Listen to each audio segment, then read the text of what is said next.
Eliza Quill, a weary bureaucrat in a government office that regulates nonsense time travel permits, unicorn parking, and misplaced Mondays, alongside whimsical co-workers like rebellious Myra and eccentric Felix.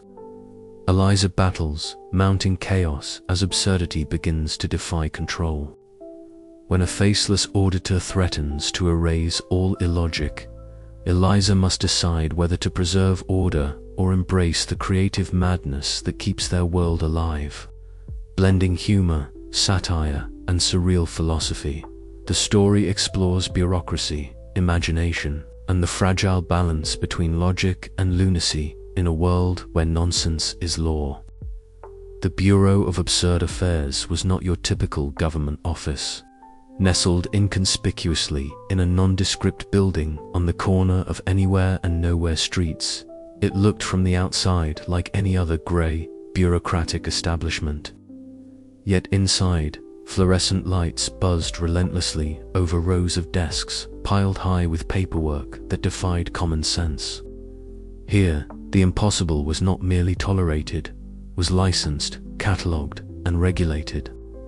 Eliza Quill arrived promptly at 9 o'clock, her short-cropped dark hair perfectly framing the sharp lines of her glasses. Her fingers were perpetually stained with ink, a testament to a lifetime spent wrestling with paperwork that made less sense with every passing day. Today was no different. The time travel licenses her domain were stacked in towering piles, each a petition for permission to slip through the fabric of time, complete with paradox risk assessments and temporal compliance checklists. Eliza's desk was a microcosm of controlled chaos. A flickering monitor displayed an erratic timeline, occasionally glitching with sudden flashes of dates that shouldn't exist or moments that seemed to loop endlessly. She tapped her pen against the form of a Mr. Hargrove, who requested to revisit his yesterday twice over, a request that had already been denied thrice, but somehow kept resurfacing. "Time is the substance I am made of," Eliza murmured, quoting from a dusty tome of absurdist literature she kept hidden beneath her keyboard. "And yet, it's a substance we're all perpetually out of." She allowed a brief, wry smile before returning to her work. Across the room, Harold Pindle hovered anxiously over a stack of unicorn parking permits. His slicked-back grey hair was immaculate, but the ill-fitting suit he wore betrayed his nervous energy. His oversized spectacles magnified his eyes as he obsessively scanned forms, correcting colleagues for commas out of place and signatures that didn't quite match the strict bureaucratic standards. His world was one of rules, order, and an unshakable belief in the sanctity of procedure. "Permit 452B is invalid," Harold snapped, pointing his finger at a form Myra Tock had just submitted. Myra, the junior clerk with brightly colored hair and clothes that clashed in a riot of mismatched patterns, barely looked up from her sketchbook, where she doodled creatures that seemed to leak from the very edges of reality. "Relax, Harold," she chirped. "A little imagination never hurt anyone. Besides, I think this unicorn deserves a break." Harold's face tightened. Rules are rules. Without them, this bureau would descend into chaos. Isn't that the point? Mira winked, flashing a grin that was equal parts mischief and earnestness. The tension between them was palpable, a dance of ideologies that played out daily amid the hum of the office's malfunctioning absurdity machines. At the back of the room, Felix Grimble, an archivist whose eccentricity was as colorful as his bow ties, bumbled through a mountain of papers. His spectacles perched precariously low on his nose. He muttered to himself as he searched for a misplaced file that had somehow wandered into the realm of lost Tuesdays. "Ah, here it is," Felix exclaimed, triumphantly holding aloft a crumpled permit. His cheerfulness was a balm to the otherwise stifling atmosphere. The receptionist, Greta Loop, filtered a stream of outlandish requests, Mondays. unauthorized time loops, and the occasional complaint about unicorns parking too long in no parking zones. She was the first line of defense against the flood of nonsense that threatened to overwhelm the Bureau's fragile order. As the morning wore on, subtle signs of disruption began to surface. The time travel licenses flickered with unexplained anomalies. Unicorns appeared in unauthorized zones, despite meticulous permit checks. Misplaced Mondays seemed to pile up inexplicably, defying all attempts at regulation. Eliza noticed the glitches first, a sense of unease creeping beneath her pragmatic exterior. She exchanged worried glances with Harold, whose usual confidence was giving way to apprehension. Myra, for her part, seemed invigorated by the chaos, her sketches growing more elaborate and wild. "Something's off," Eliza said quietly to herself as she stared at the flickering timeline. "And it's not just the usual nonsense." As the day closed, the clerks gathered briefly around Felix's cluttered desk. His jovial demeanor masked a seriousness that belied his forgetful nature. "We need to keep a close eye on these disturbances," Eliza said, her voice firm but tinged with uncertainty. "The balance between order and absurdity is more delicate than ever." Harold nodded slowly, his rigid belief shaken but not broken. Myra's eyes sparkled with a mixture of excitement and defiance. The Bureau of Absurd Affairs was alive with possibility and peril. As Eliza returned to her desk, she whispered another quote, almost to herself. "The only way to make sense of nonsense is to live within it." And with that, the dance between order and absurdity began anew, setting the stage for the bewildering journey ahead. But beneath the surface, something darker stirred, a shadow that threatened the very fabric of the Bureau's peculiar universe. For now, it remained hidden, lurking quietly in the fluorescent buzz. And so the day ended, not with resolution, but with questions. The kind that only nonsense could provoke, and only the Bureau of Absurd Affairs could hope to answer.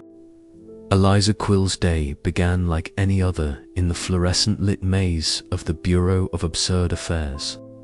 The hum of malfunctioning absurdity machines filled the stale air, punctuated by the rhythmic clatter of stamping permits and the low murmur of bureaucrats navigating the impossible.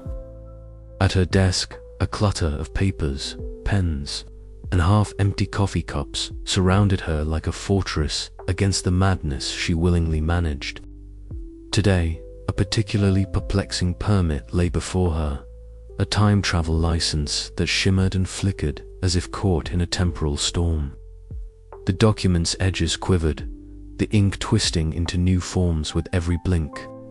"A paradox in the making," she muttered, adjusting her glasses and tapping the permit with a cautious finger. "If this license activates, we risk unraveling the very fabric of our timeline." Across the room, Harold Pindle was engaged in his own ritualistic battle. His oversized spectacles perched precariously on his nose as he methodically stamped unicorn parking permits, his movements precise and deliberate. Nearby, Myra Tock leaned over her desk, her brightly colored hair a stark contrast to the drab office environment. She doodled an irreverent unicorn wearing sunglasses, the creature lounging atop a pile of permits with a cheeky grin.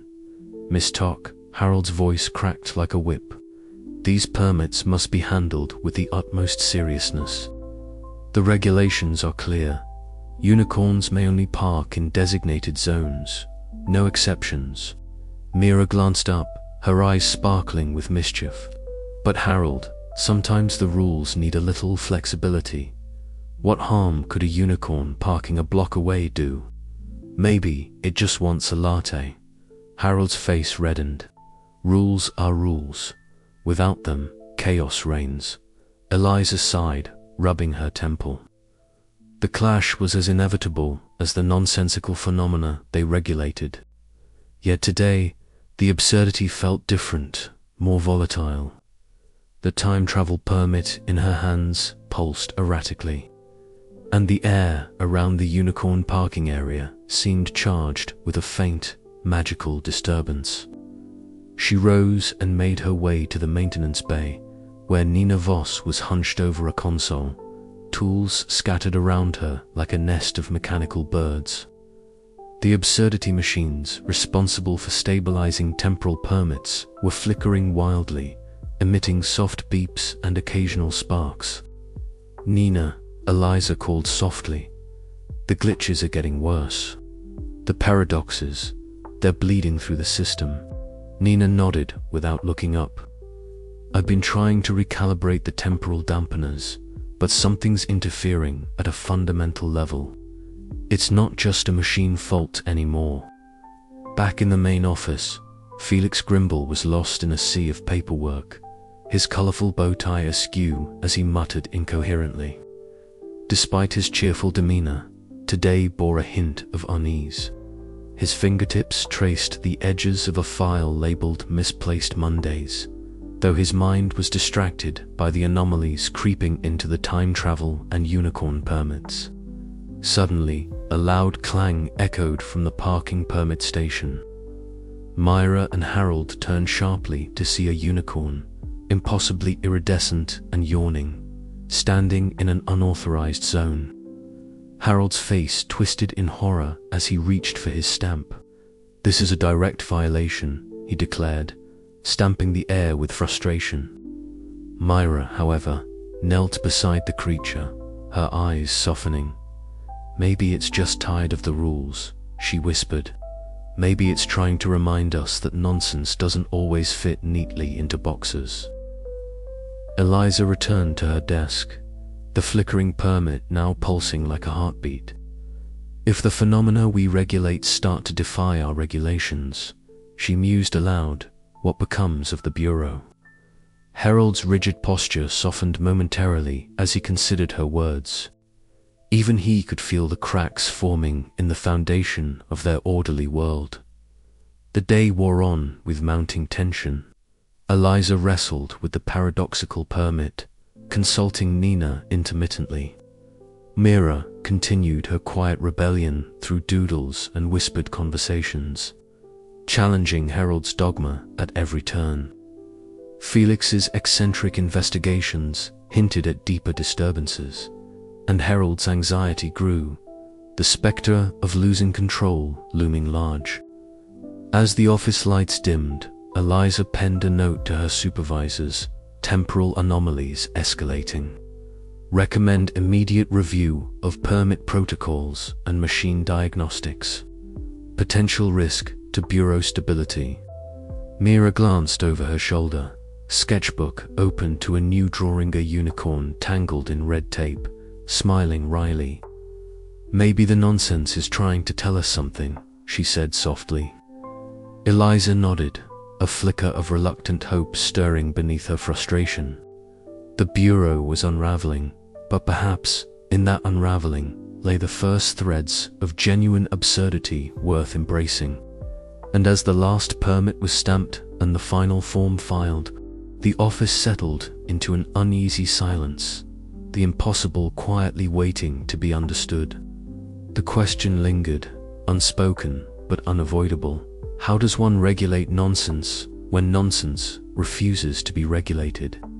The answer, Eliza suspected, would come not from the rulebooks, but from the chaos themselves. And that was a journey she was only beginning to accept. The office of the Bureau of Absurd Affairs was awash in the soft glow of flickering fluorescent lights, casting long shadows across desks cluttered with forms stamped in triplicate and peculiar trinkets that defied categorization. Amid the hum of antiquated air conditioning units and the muffled clatter of typewriters, some digital, some stubbornly analog Miratok sat at her desk, the epicenter of a mounting crisis, Misplaced Mondays. The phenomenon wasn't new, but recently the number of complaints, requests, and frantic inquiries had surged alarmingly. Days were vanishing, swapped, or simply appearing in the wrong week, causing chaos not only in calendars, but in the very rhythm of the city's life. Myra, with her electric blue hair pulled back into a messy bun and her signature mismatched socks peeking beneath the desk, was in her element. Her sketchbook lay open, pages alive with swirling lines and fantastical creatures, some with 7 eyes, others with clock hands for Mythic, a whimsical manifestation of the Bureau's ongoing battle against temporal nonsense. "Look at this," she murmured to no one in particular, tapping a pencil against the page as she doodled a creature she called a Monday misplacer, a tiny imp-like being with a mischievous grin and a pocket watch forever set to never. Around her, the office buzzed with a peculiar mix of tension and absurdity. Across the room, Felix Grimble shuffled through piles of yellowing files. His colorful bow tie bobbed with every hurried step, and his spectacles slid precariously down his nose. Felix was the Bureau's archivist, a former magician turned paperwork wizard whose eccentric methods often raised eyebrows but rarely failed to deliver results. Today, his mission was daunting: locate the elusive files on the most recent wave of misplaced Mondays before they vanished into the bureaucratic ether. "Ah, here we go," Felix whispered triumphantly, clutching a folder that seemed to hum faintly with temporal energy. He flipped it open, pages fluttering as if caught in a breeze from another dimension. "These misplaced Mondays are more slippery than a greased otter on a water." Mira glanced over, her eyes sparkling with a mixture of amusement and admiration. "Only you would compare temporal anomalies to otters, Felix." Felix grinned, adjusting his bow tie. One must find joy in the little things when dealing with cosmic nonsense. Meanwhile, Eliza Quill stood by the window, her fingers stained with ink from a half-finished report. Her short dark hair framed a face marked by quiet determination and a hint of weariness. She was the lead clerk overseeing time travel licenses, a position that demanded a level of pragmatism, often at odds with the Bureau's inherent absurdity. Yet, even she couldn't ignore the creeping sensation that the misplaced Mondays were symptomatic of a deeper fracture in the system. She murmured under her breath, quoting an obscure piece of absurdist literature: "When the day misplaces itself, the mind must follow, lest reality unravel like a poorly knit sweater." The words felt eerily prophetic. In the meeting room, the atmosphere was thick with debate. Clerks gathered around a cluttered table, papers strewn about like fallen leaves. Mira had pinned several of her sketches to the cork border, colorful juxtaposition of whimsy against the drab beige walls. "These aren't just doodles," she insisted, gesturing animatedly. "They're representations. If we can understand the creatures symbolizing these misplaced days, maybe we can predict where they'll turn up next." Harold Pindle, the Bureau's ever-anxious supervisor for unicorn parking permits, cleared his throat nervously from the back. "Mythic, with all due respect, we cannot base policy on fanciful drawings. We need data, regulations, and adherence to procedure." The room tensed. Myra's eyes flashed, but before she could respond, Felix interjected, "Sometimes, Harold, the data hides in the chaos. It's our job to find it, no matter how messy the trail." Eliza nodded thoughtfully, breaking her silence. "Felix has a point. The misplaced Mondays aren't just clerical errors. They're symptoms of a system stretched too thin. We need to rethink how we approach this, not just with rules but with imagination." The debate continued, voices rising and falling like the unpredictable rhythm of the very days they sought to regulate. Outside, the city moved obliviously, its inhabitants grumbling about lost appointments and confused schedules. As the day wore on, Myra returned to her sketches, adding intricate details to her Monday misplacer creatures. Felix, armed with his newly found files, began to cross-reference patterns. Eliza drafted a plan to convene a special task force, blending the creative and the procedural. The chapter closes with the Bureau poised on the brink of transformation, caught between the relentless grind of bureaucracy and the wild, untamable spirit of nonsense. As Myra's pen hovered over the page, she whispered, "Maybe misplaced Mondays aren't a problem to fix, but a puzzle to embrace." Outside the window, the city clock struck an ambiguous hour. Neither Tuesday nor Monday, but something altogether new, an invitation to reconsider the very nature of time itself. The fluorescent lights flickered intermittently, casting a jittery glow over the rows of cubicles that made up the Bureau of Absurd Affairs.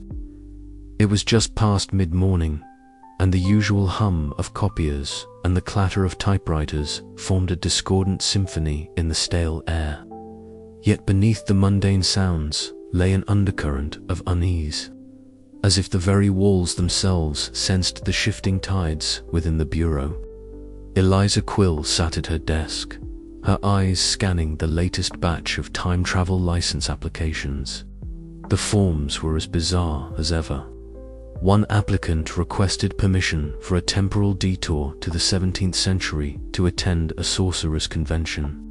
Another sought to reverse a regrettable decision made 3 Tuesdays ago. Her fingers, perpetually stained with ink from scribbling notes and corrections, hovered over the keyboard, hesitating as the terminal flickered with unusual glitches. A sudden temporal paradox had been detected in the system, a ripple threatening to unravel the delicate balance the Bureau maintained. She sighed, muttering under her breath a line from a forgotten, absurdist play, "When clocks wear hats, time itself takes a holiday." It was a wry reminder of the absurdity she managed daily, a shield against the creeping cynicism that threatened to swallow her whole. Across the room, Harold Pindle was a stark contrast to Eliza's calm pragmatism. His slicked-back grey hair gleamed under the flickering lights, and his oversized spectacles slid down his nose as he obsessively sorted through unicorn parking permits. The permits were color-coded, numbered, and stamped with seals of genuine magical origin. Harold's fingers trembled slightly as he adjusted a stack, his mind racing with fears of overbooking and unauthorized magical vehicles infringing on designated zones. He glanced nervously toward the hallway. Earlier, he had caught a glimpse of a figure, a man in a black suit, faceless behind a mirrored mask, gliding silently past the office entrance. The sight had unsettled him profoundly. Who was this shadowy visitor? What did his presence signify? His thoughts spiraled into worst-case scenarios, each more alarming than the last. "Harold," Eliza called softly, noticing his distracted state. "Focus on the permits, not shadows." Harold forced a tight smile but could not shake the feeling of impending doom. The Bureau's fragile order was under threat, and he feared his efforts might not be enough to hold the line. Meanwhile, Mythic, the junior clerk, known for her whimsical approach to the bizarre, was absent from her usual spot. Her mismatched clothes and bright hair were missing from the office today, and her sketchbook lay closed on her desk. The usual lightness she brought to the Bureau was noticeably absent, as if the atmosphere itself weighed heavier in her absence. The break room was a sanctuary of sorts, dimly lit and cluttered with mismatched chairs and a perpetually humming coffee machine. Here, Eliza, Harold, and a few others gathered during short breaks, sharing quiet moments away from the relentless paperwork.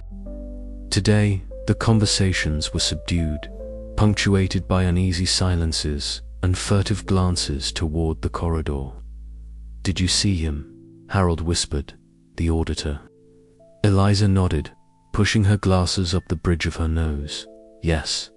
A reminder that our world is not as safe as we pretend." "He represents everything we fight against," Harold muttered.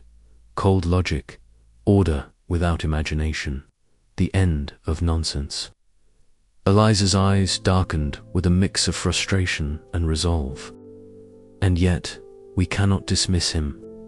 If the balance tips too far, chaos consumes us. But if order crushes absurdity, creativity dies.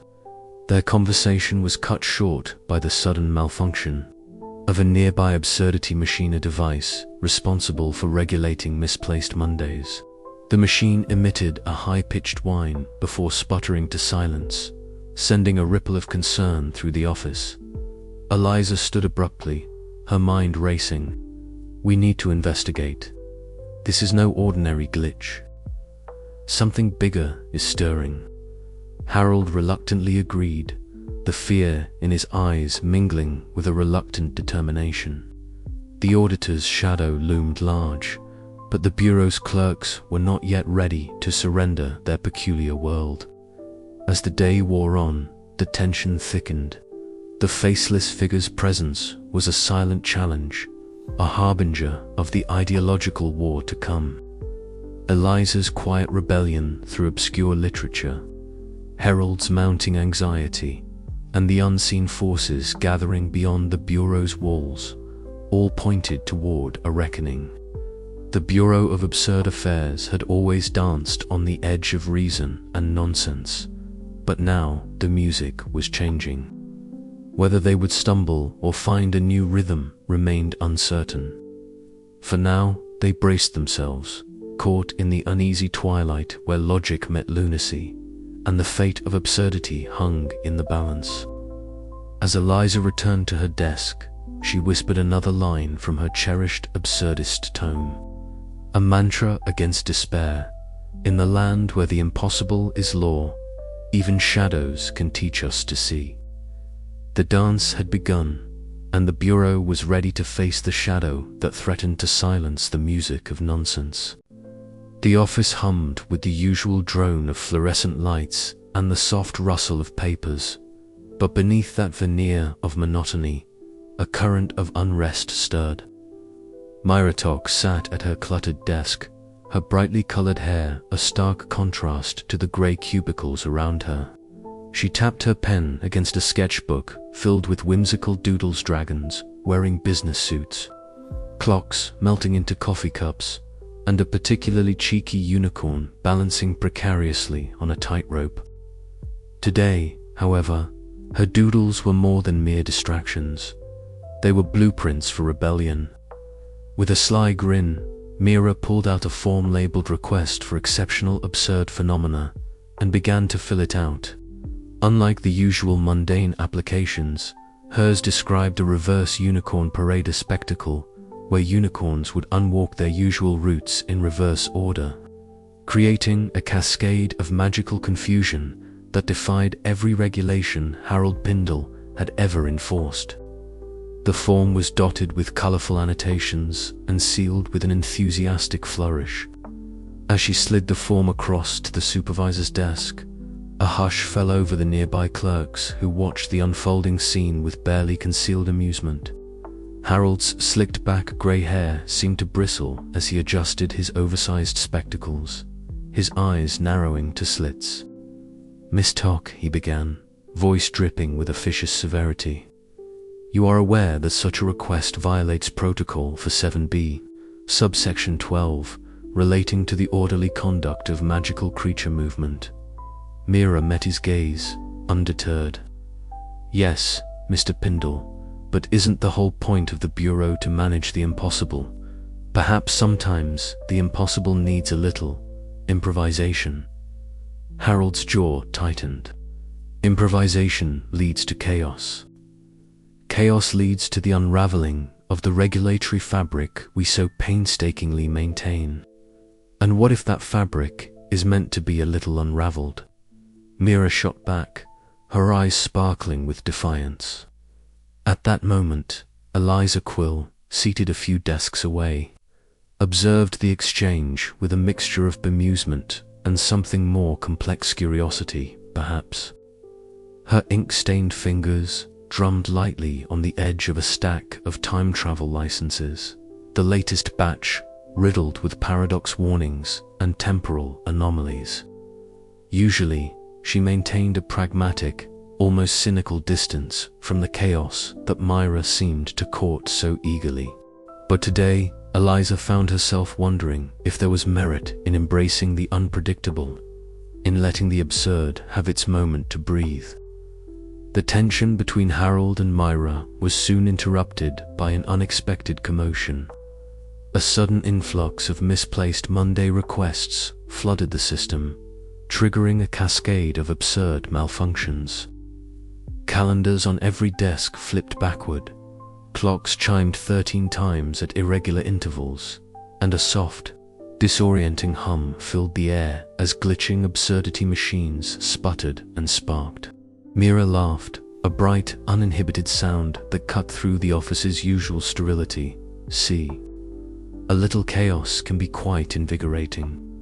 Harold, however, was not amused. He scrambled to contain the malfunction, barking orders and waving a clipboard as if it were a magic wand that could restore order. Eliza, caught between the two, felt the stirrings of change within herself, reluctant acknowledgement that the Bureau's rigid rules might need bending if nonsense was to survive. The day closed with the clerks exhausted but strangely enlightened. Myra's rebellion had ignited a spark, Harold's defenses had been cracked, and Eliza's doubts had begun to bloom into possibility. Somewhere in the mingled scent of ink, paper, and flickering fluorescent light, the Bureau of Absurd Affairs danced its delicate dance once more between order and chaos, sense and nonsense, the known and the impossible. And as the last clock chimed into the twilight hour, the question lingered in the air: could the Bureau truly regulate absurdity without losing its soul? The answer, like all things in this peculiar place, remained delightfully uncertain. The morning began like any other within the sterile, fluorescent-lit confines of the Bureau of Absurd Affairs. Harold Pindle was already at his desk, meticulously aligning a fresh stack of unicorn parking permits with an almost reverential precision. His slicked-back grey hair caught the dim light, and his oversized spectacles perched precariously at the bridge of his nose as he squinted at the fine print. The quiet hum of the office was punctuated only by the faint rustling of papers and the occasional distant whinny that seemed to echo from beyond the Bureau's glass walls. Permit number 4723, Zone 7B, expires at midnight, Harold muttered under his breath, tapping a sharpened pencil against the desk. No deviations allowed. Across the room, Miratok bounced in her chair, eyes darting between her sketchbook and the flickering monitor displaying real-time unicorn parking statistics. Her brightly colored hair was a kaleidoscope of neon blues and pinks, mismatched clothes forming a vibrant counterpoint to the office's drab grays. She doodled absent-mindedly unicorns prancing, tangled in traffic cones, or perched awkwardly atop parking meters, each stroke infused with a playful irreverence. Eliza Quill, meanwhile, sat poised at her workstation, her short-cropped dark hair framing a face etched with quiet pragmatism. Her perpetually ink-stained fingers tapped rhythmically on her keyboard as she reviewed time travel licenses, occasionally glancing toward Harold with a raised eyebrow. The tension in the air was palpable, though the source remained frustratingly elusive. Suddenly, a faint shimmer outside caught Eliza's attention. She rose from her chair and peered through the glass partition that separated the Bureau from the bustling city streets. There, in the early morning light, an iridescent horn glistened unmistakably, a unicorn. Then another, and another. Soon, a cluster of these magical creatures filled the sidewalks, some nervously shifting their hooves, others flicking their manes in confusion. "That can't be right," Eliza murmured, her voice barely above a whisper. Back at his desk, Harold's face drained of color as he frantically rifled through permit files. No, This is impossible. The quotas were carefully calculated. There's no way we authorized this many unicorns at once. Myra's eyes sparkled with mischievous delight. Looks like someone's not following the rules. Or maybe the rules just aren't enough. Harold shot her a glare. Rules are the only thing keeping this place from descending into chaos. Outside, the city's rhythm stuttered. Pedestrians stopped to gape at the unauthorized unicorns, some reaching out in wonder, others stepping back in alarm. The creatures, for their part, seemed just as bewildered by the sudden influx of their kind, their magical auras flickering uncertainly. The scene quickly escalated into a spectacle. A particularly elegant unicorn, its coat shimmering with a pearlescent sheen, found itself tangled in a cluster of street signs, its glowing permit tag dangling loosely from its neck. Nearby children pointed excitedly, while adults scrambled for their phones to capture the unfolding chaos. Back inside the bureau, the phone lines buzzed incessantly. Reporters clamored for statements, city officials demanded explanations, and Harold's usual composure gave way to a frazzled desperation. He barked orders, attempting to coordinate a response, but the sheer scale of the crisis overwhelmed even his fastidious nature. Into this maelstrom strode Juno Sparks, the Bureau's most relentless investigative journalist. Her short red hair was tousled from the brisk morning air, and her leather jacket bore the marks of countless urban adventures. Her camera clicked sharply as she scanned the frantic office, her sharp gaze settling on Harold. "Care to explain how your unicorn permit system ended up causing a citywide magical traffic jam?" she asked, voice dripping with sardonic amusement. Harold adjusted his spectacles, cheeks flushed. "I assure you, Ms. Sparks, we are doing everything within our power to rectify this situation. These are unprecedented circumstances." Juno smirked. "Unprecedented or not, the public deserves answers, and I intend to get them." Mira, ever the free spirit, sidled up to Juno with a mischievous grin.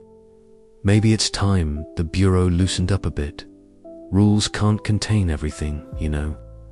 Eliza watched the exchange silently, her mind racing. The overbooking crisis was more than a bureaucratic hiccup. It was a symptom of a deeper imbalance between the rigidity of regulation and the wild unpredictability of nonsense itself. Throughout the day, the Bureau became a hive of frenzied activity. Staff scrambled to issue emergency permits, redirect unicorns, and manage public relations. Felix Grimble popped in briefly, his colorful bow tie almost blending with the swirling chaos, offering cryptic advice about magical flow and the art of letting go.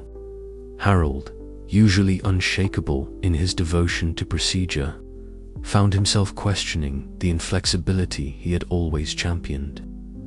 Myra's exuberance and Juno's probing questions chipped away at his certainty, revealing cracks in the veneer of control. By evening, the city's streets had cleared of unauthorized unicorns, the crisis seemingly contained. Yet the Bureau's halls echoed with uneasy silence.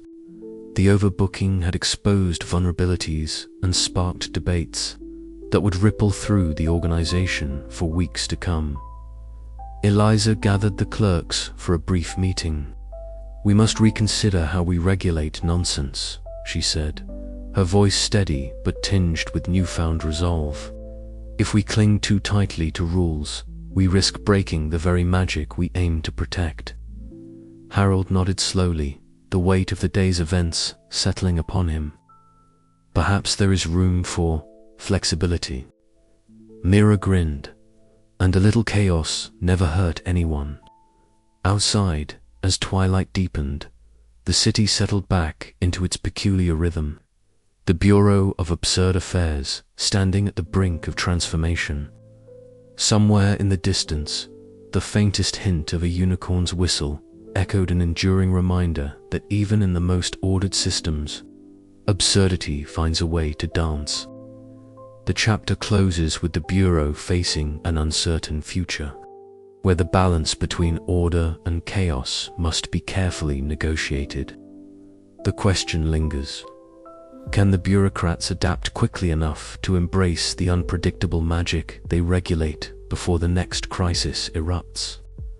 The humming of machines filled the cramped back room of the Bureau of Absurd Affairs, a low mechanical drone punctuated by the occasional spark and clatter. Nina Voss crouched near a sputtering device, her grease-smeared fingers deftly manipulating wires and gadgets that defied ordinary logic. The absurdity, machine one of several designed to calibrate and regulate time travel permits, had been malfunctioning for days, causing delays and paradoxical glitches in the city's temporal bureaucracy. Eliza Quill stood beside her, clutching an ink-stained logbook, her glasses perched precariously on the bridge of her nose. Her short-cropped dark hair was slightly tousled, a testament to the long hours spent chasing the elusive balance between order and chaos. As Nina fiddled with a frayed cable, Eliza's sharp eyes scanned the latest anomaly reports, searching for patterns in the madness. "If this machine shorts out again," Nina muttered, "we might have a temporal cascade on our hands. Imagine the paperwork for that." She offered a wry smile, but her hands betrayed her concern as they carefully adjusted a blue glowing coil. Eliza sighed, recalling the incident from last week when a misplaced Tuesday had caused 3 clients to show up simultaneously in the past, present, and future. "It's a wonder the city hasn't folded in on itself yet," she said, quoting softly from an obscure, absurdist text she'd read years ago. "Chaos is a kind of order, but this is just sloppiness." Nina glanced up, her eyes sparkling with mischief. "Maybe sloppiness is the best kind of order we've got." Their tentative camaraderie was interrupted by a knock on the door. Carl Tannen entered, his conservative suit slightly rumpled, a stack of legal documents clutched tightly in one hand. His stern face bore the marks of many sleepless nights spent drafting regulations that tried to cage the wild, unpredictable phenomena the Bureau oversaw.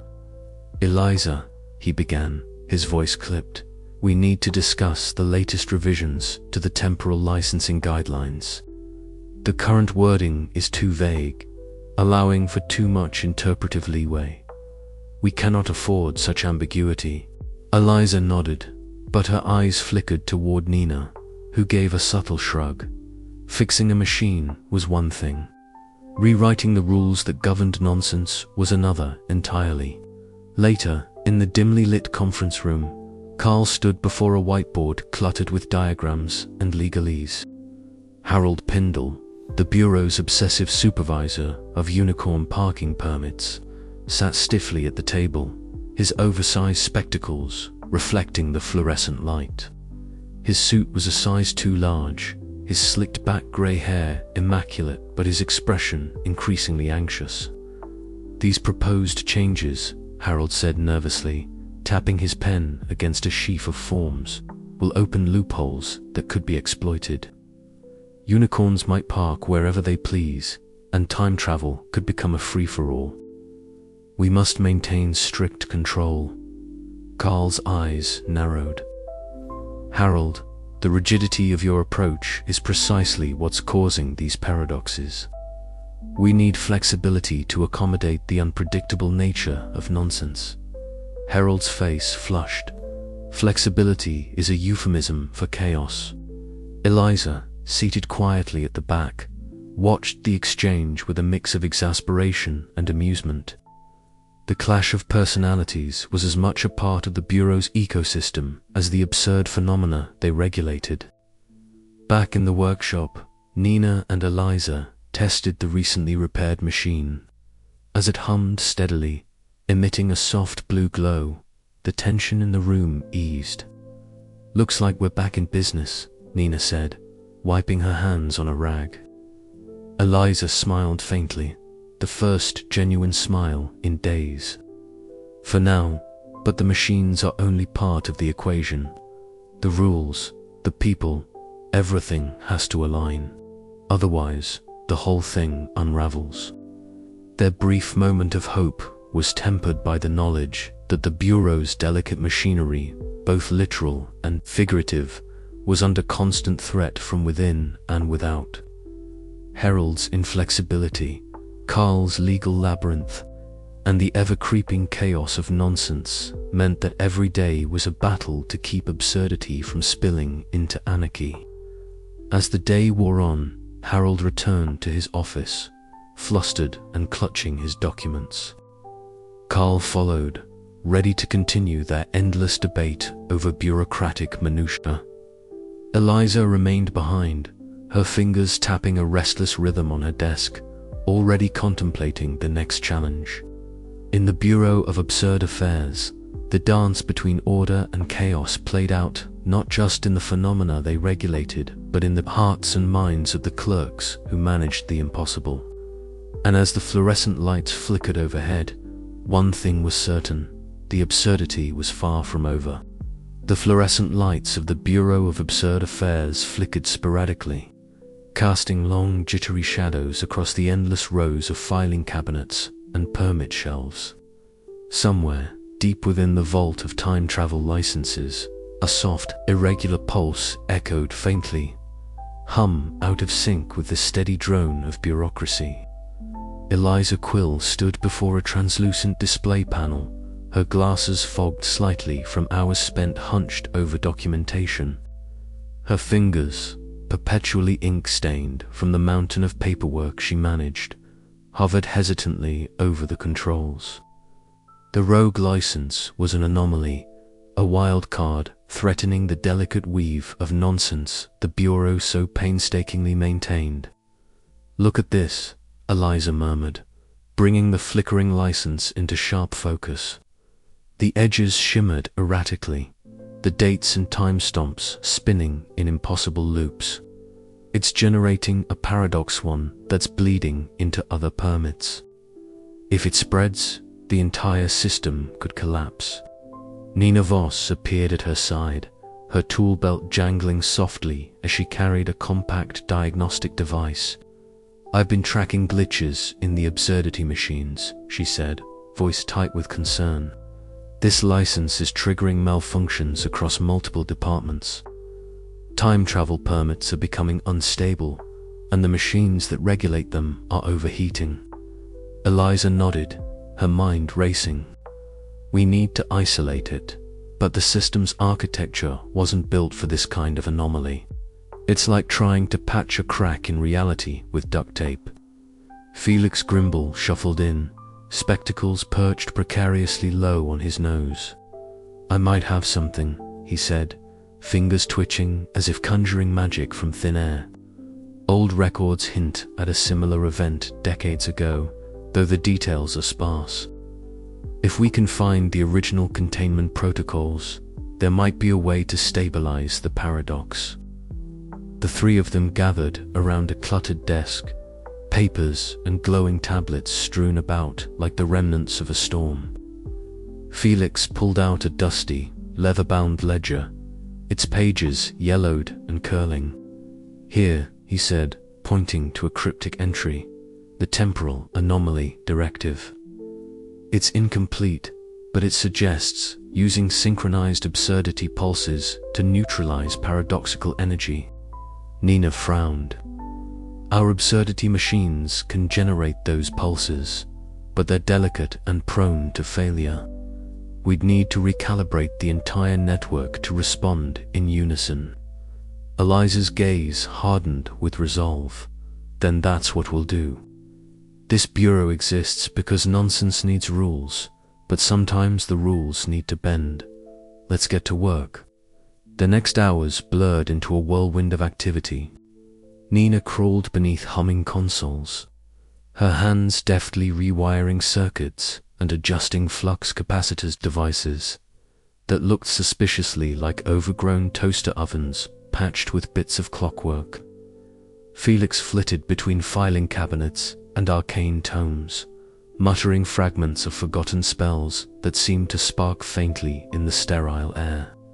Eliza coordinated their efforts, issuing crisp commands while mentally calculating the ripple effects of every adjustment. As the synchronized absurdity pulse built momentum, the rogue license's erratic glow began to pulse in time, its chaotic energy slowly corralled by the Bureau's makeshift containment field. The hum grew louder, a rising crescendo that filled the vault with a tangible vibration. Suddenly, the flickering license stabilized, its edges solidifying into a coherent time stomp. The paradox was contained. Eliza exhaled deeply, the weight of relief washing over her. "It's not perfect," she admitted, "but it's enough to hold for now. We need to investigate how the license went rogue in the first place." Felix nodded, adjusting his bow tie with a wry smile. "And I suspect this is only the beginning. The fabric of nonsense is fraying, and we're the only ones who can mend it." Outside the vault, the Bureau's main office buzzed with renewed energy. Clerks, who had been paralyzed by fear and confusion, now rallied around Eliza's calm leadership. Harold Pindle, ever anxious but dutiful, paced nervously, muttering about regulations and protocol breaches. Despite his unease, he recognized the necessity of the team's unconventional methods. Eliza caught his eye and offered a small, reassuring smile. "We'll get through this," she said quietly. "The Bureau always does." But as the hum of the machines resumed its steady rhythm and the glow from the rogue license dimmed to a harmless pulse, an unspoken question hung in the air. How many more paradoxes lurked in the shadows, waiting to unravel the absurd order they had sworn to protect? The fragile balance between absurdity and reality was under threat. The Bureau of Absurd Affairs was its last, best defense. The Bureau of Absurd Affairs had always been a peculiar place in Ireland, where nonsense was not only tolerated, but meticulously catalogued, regulated, and, above all, controlled. Yet, beneath the hum of fluorescent lights and the endless clatter of typewriters and keyboards, a quiet storm was brewing.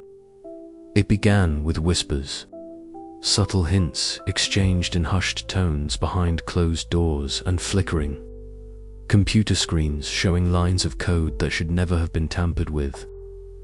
Eliza Quill sat at her cluttered desk, the glow of her monitor casting sharp shadows on her ink-stained fingers. She was reviewing time travel license applications when a faint murmur drifted through the corridor. Curiosity pricked at her, and she glanced up just in time to catch a glimpse of Harold Pindle slipping into the shadowed hallway opposite her office. Eliza's brow furrowed. Harold was the epitome of bureaucratic devotion, meticulous, rule-bound, and unwaveringly loyal to the Bureau's procedures. But lately, something was different. There was a nervous energy about him, a furtive edge that unsettled even her cynical heart. Drawn by a mix of concern and suspicion, Eliza edged closer to the corridor's entrance, her footsteps muffled by the threadbare carpet. There, in the dim light, Harold was engaged in a low conversation with a figure cloaked in shadow, unmistakable presence of cold authority. The figure's mirrored mask reflected the flickering light, obscuring all but a hint of a smirk. "The auditor, you understand the stakes, Harold." The auditor's voice was low, measured, yet possessed of an icy certainty. "Nonsense is a cancer on progress. Your cooperation will ensure a future free of chaos." Harold swallowed hard, adjusting his ill-fitting suit, his spectacles catching the light in a way that betrayed his inner turmoil. I only want what's best for the Bureau," he murmured. "Order must prevail." Meanwhile, elsewhere in the Bureau, Mythic was staging a different kind of rebellion. Her brightly colored hair was a beacon of whimsy in the sterile halls as she rallied a small but growing group of clerks and visitors alike. Armed with her ever-present sketchbook, she was crafting banners and slogans that celebrated the very absurdity the Bureau sought to regulate. Why should misplaced Mondays be shoved into forgotten corners? Mira proclaimed, her voice ringing with youthful passion. Why can't nonsense be free? It's the pulse, the heartbeat of creativity. Her words resonated. The lobby, usually a place of quiet efficiency, was alive with a buzz of excitement. The walls, once a monotonous grey, were now decorated with colorful drawings of improbable creatures and impossible events. A visual manifesto of resistance against the suffocating grip of bureaucracy. Not far from the growing protest, Juno Sparks occupied a cramped newsroom, her fingers flying over a keyboard as she pieced together a story that could shatter the Bureau's carefully maintained facade. Her red hair was aflame in the dim light, her leather jacket draped over the back of a chair littered with papers and coffee cups. Hidden files, crooked permits, and secret deals, Juno muttered, eyes narrowing. The public deserves to know what really goes on behind these walls. Her investigation was more than idle curiosity. It was a crusade against the absurdity of an institution that pretended to control nonsense but was itself riddled with contradictions and corruption. Back inside the labyrinthine archives, Felix Grimble shuffled through piles of dusty folders. His colorful bow tie was slightly askew, and his spectacles slid down his nose as he uncovered a file marked with a cryptic symbol. The faded paper crackled under his fingers as he read, a faint smile playing at the corners of his mouth. Well, he whispered, eyes twinkling with a mix of mischief and discovery. Looks like the misplaced Mondays have more secrets than we thought. Felix's forgotten past as a magician and his uncanny knack for connecting seemingly unrelated dots made him an unexpected but vital player in the unfolding drama. As the day wore on, tension within the Bureau became palpable. Harold's wavering allegiance began to leak into his interactions, causing unease among his colleagues. Eliza, ever the pragmatist, confronted him in a quiet office, the walls lined with thick volumes of regulations and licenses. "You don't have to do this, Harold," she said softly, her voice steady despite the storm of emotions beneath. "We all want order, but not at the cost of everything that makes this Bureau alive." Harold's shoulders sagged. "I feared that without strict control, everything will unravel. But maybe I've been looking at this all wrong." Meanwhile, Myra's protests grew bolder, drawing attention from the public and media alike. Juno's articles painted the Bureau as a battleground between stifling order and liberating chaos, sparking debates in cafes, homes, and city halls. The Bureau's fragile equilibrium was cracking, and as night fell, the clerks found themselves standing at a crossroads. Would they cling to the old ways, bound by rules and fear?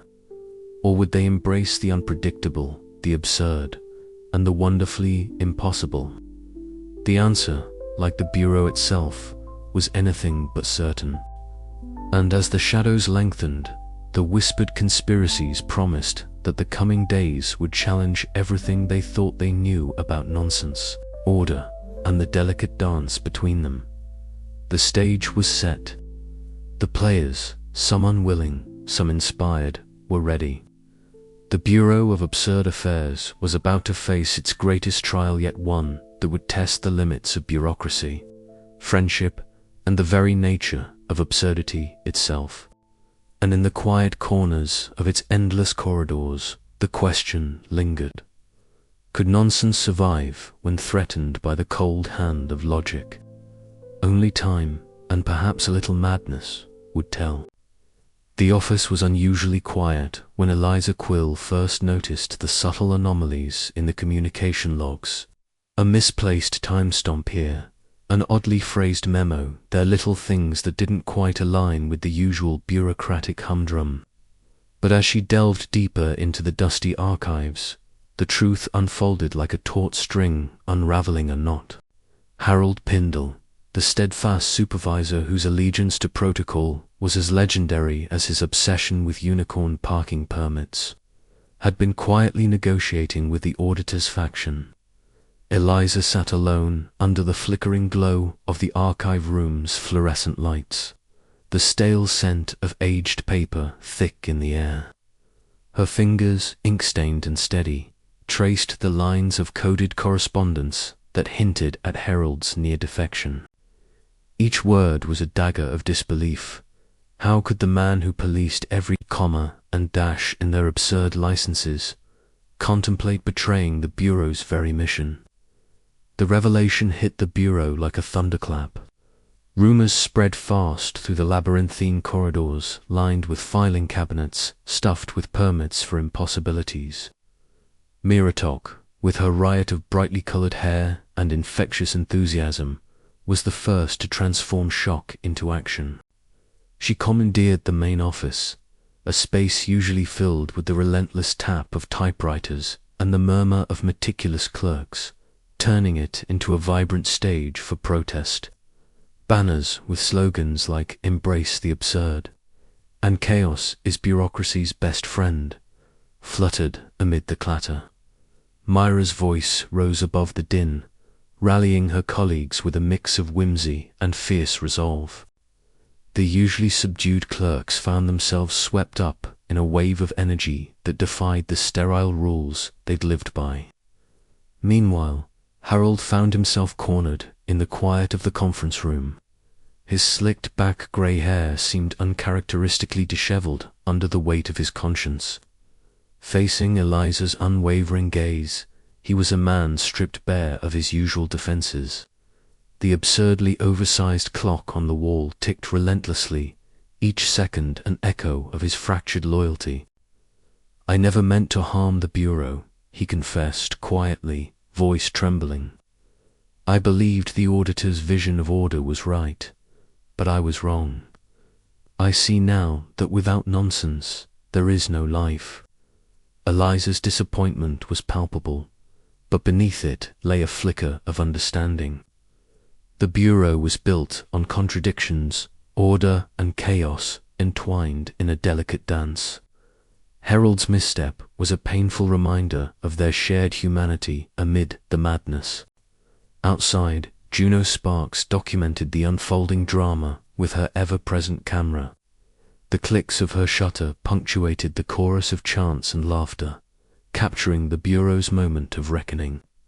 Her investigative reports would soon stir public debate, spotlighting the absurd institution's struggle to balance regulation with freedom.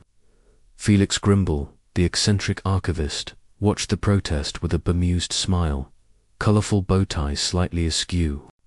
"Sometimes," he mused aloud to a passing clerk, "you need a little chaos to find your way back to order." As the protest crescendoed, the Bureau's rigid policies began to crack, and the clerks faced a choice: cling to the brittle certainties of the past, or embrace the unpredictable future that Myra's movement heralded. The lines had been crossed, and the dance between order and absurdity was poised to enter a new, exhilarating phase. The chapter closes on Eliza standing at her desk, gazing out at the bustling protest with a mixture of hope and apprehension. The quiet hum of the Bureau was forever changed, and so were its people. Somewhere between betrayal and renewal, the Bureau of Absurd Affairs found a heartbeat messy, vibrant, and undeniably alive. And just maybe, that was the point. The humming of the absurdity machines was a dull roar in the cavernous chamber beneath the Bureau of Absurd Affairs, where light flickered intermittently from fractured bulbs overhead. Eliza Quill stood motionless, her ink-stained fingers loosely clutching a time-travel license that seemed to pulse with a quiet urgency.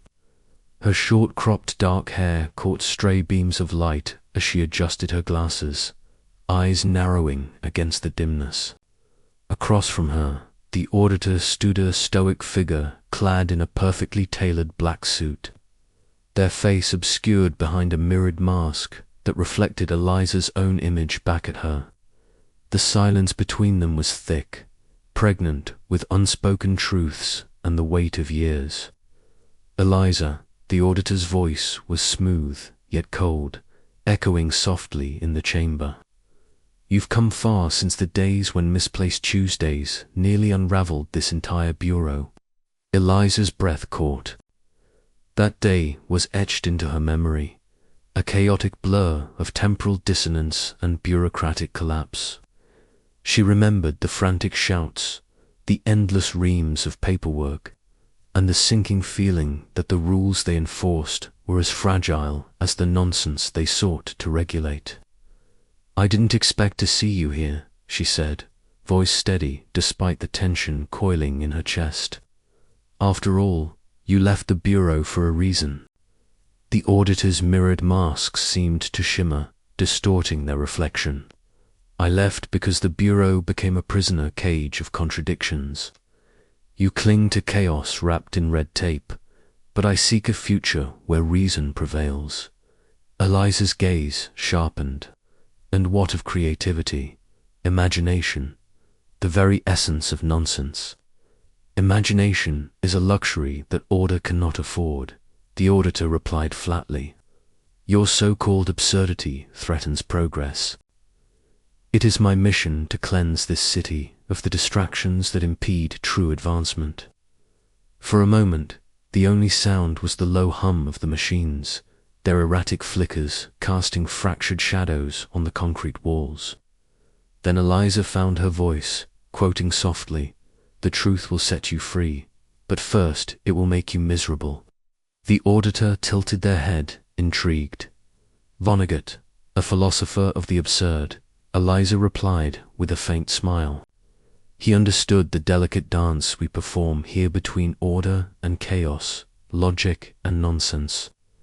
The conversation veered into memories of a day when misplaced Mondays had thrown the bureau into disarray, a catastrophic event that had driven the auditor to sever ties and embrace radical logic. Eliza recalled how that incident had fractured their shared vision, setting them on opposing paths. "You fear chaos, but you also fear the freedom it offers," the auditor stated. "You enforce rules you secretly wish to break." Eliza's eyes flickered with conflicted emotion. "Perhaps, but without some order, nonsense becomes destructive. We manage the impossible to protect reality's fragile balance." "Or perhaps," the auditor countered, "you fear losing control." The air thickened, charged with the gravity of their ideological clash.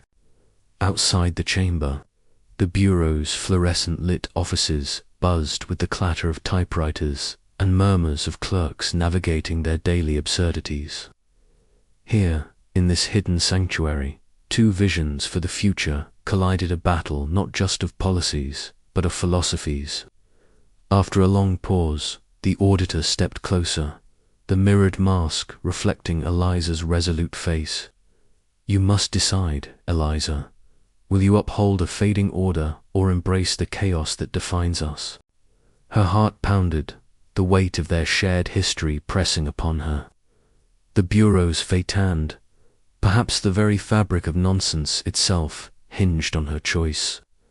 As the auditor turned and vanished into shadow, Eliza lingered, the echoes of their confrontation reverberating in her mind.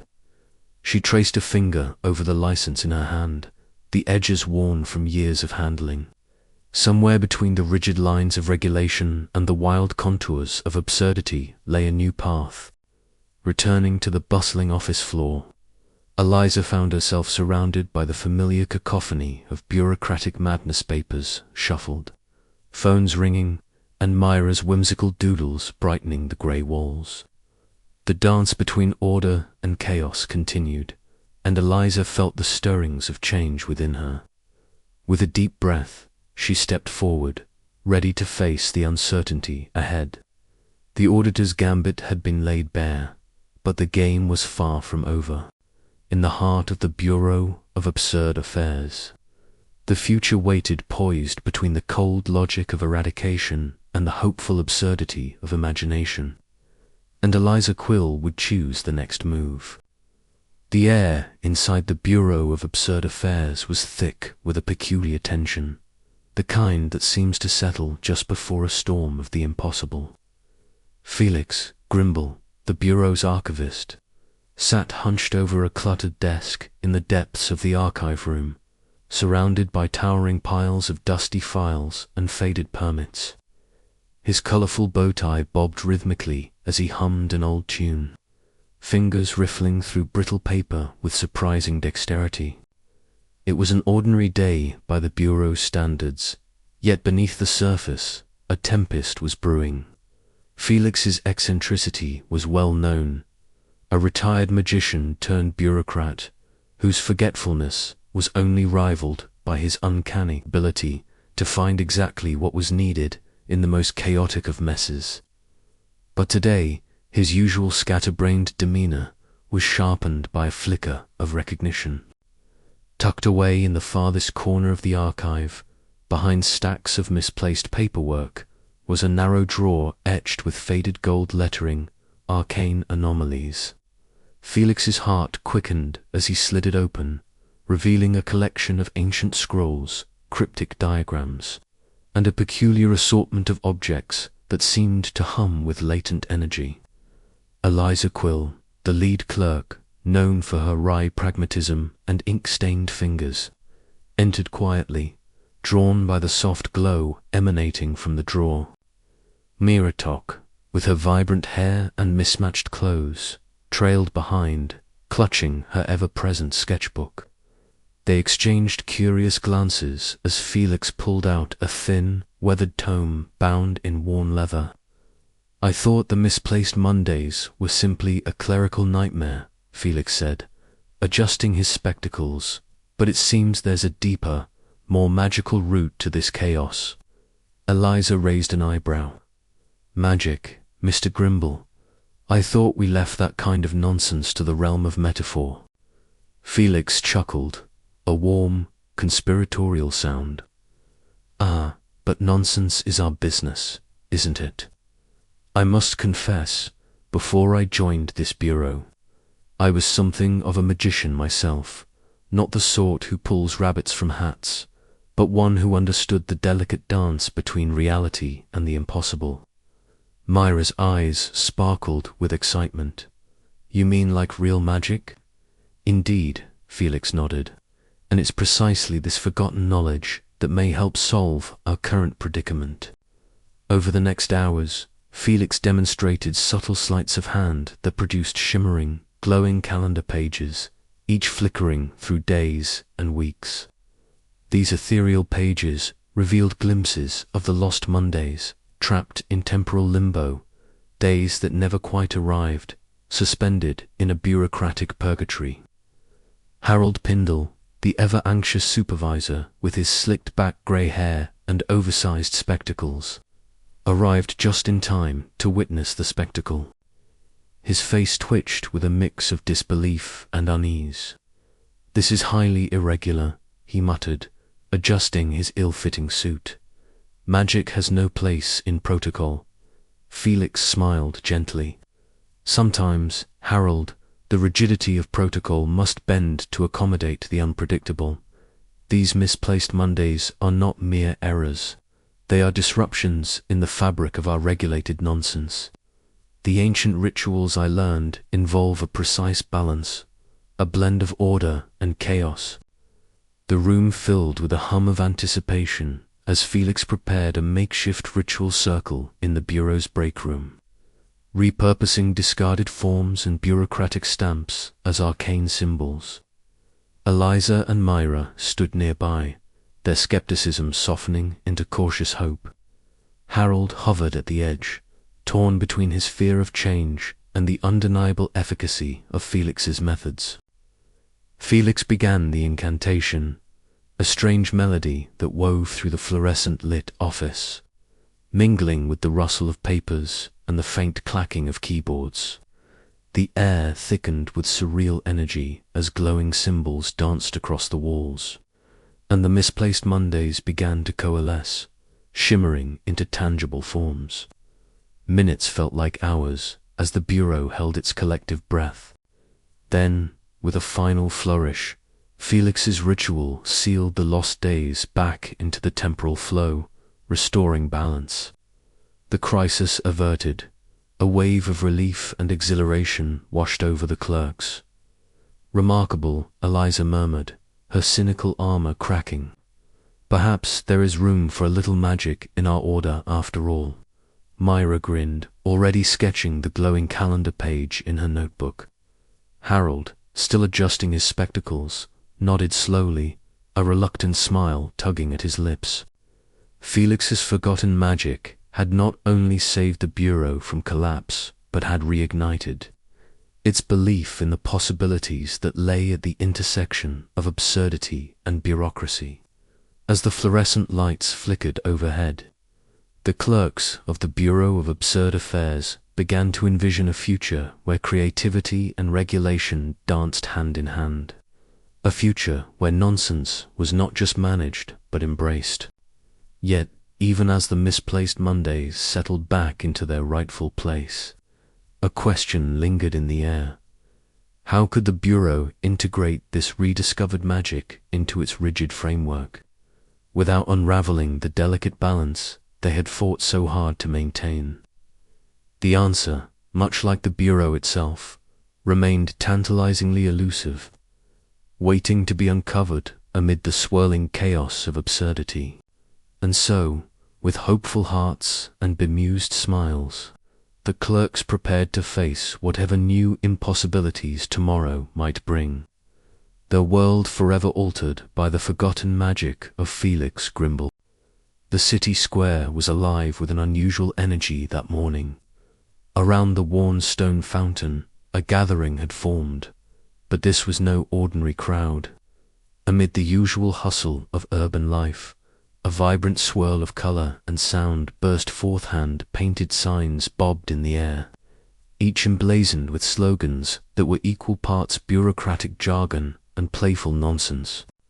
"Permit the absurd," one read, another declared, "Chaos is the new order." At the heart of this spontaneous uprising stood Mythic, her bright hair a beacon among the throng, her mismatched clothes fluttering in the spring breeze. Clutched in her hands was a sketchbook, its pages filled with whimsical creatures and impossible machines. She lifted her voice, clear and unwavering, as the crowd echoed her chants in gleeful unison.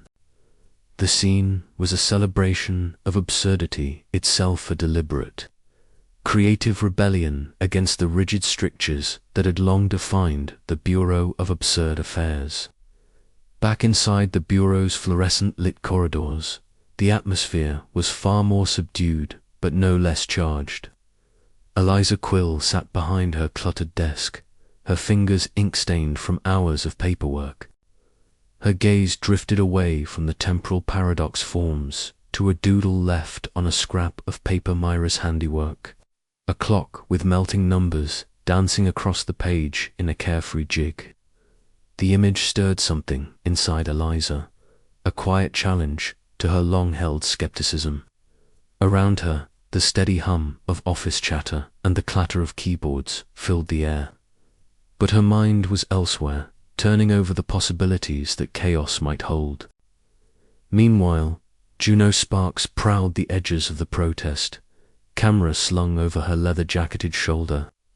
Her sharp eyes caught every detail, the earnest faces of the protesters, the clever signs, the palpable tension between the desire for order and the call for creative freedom.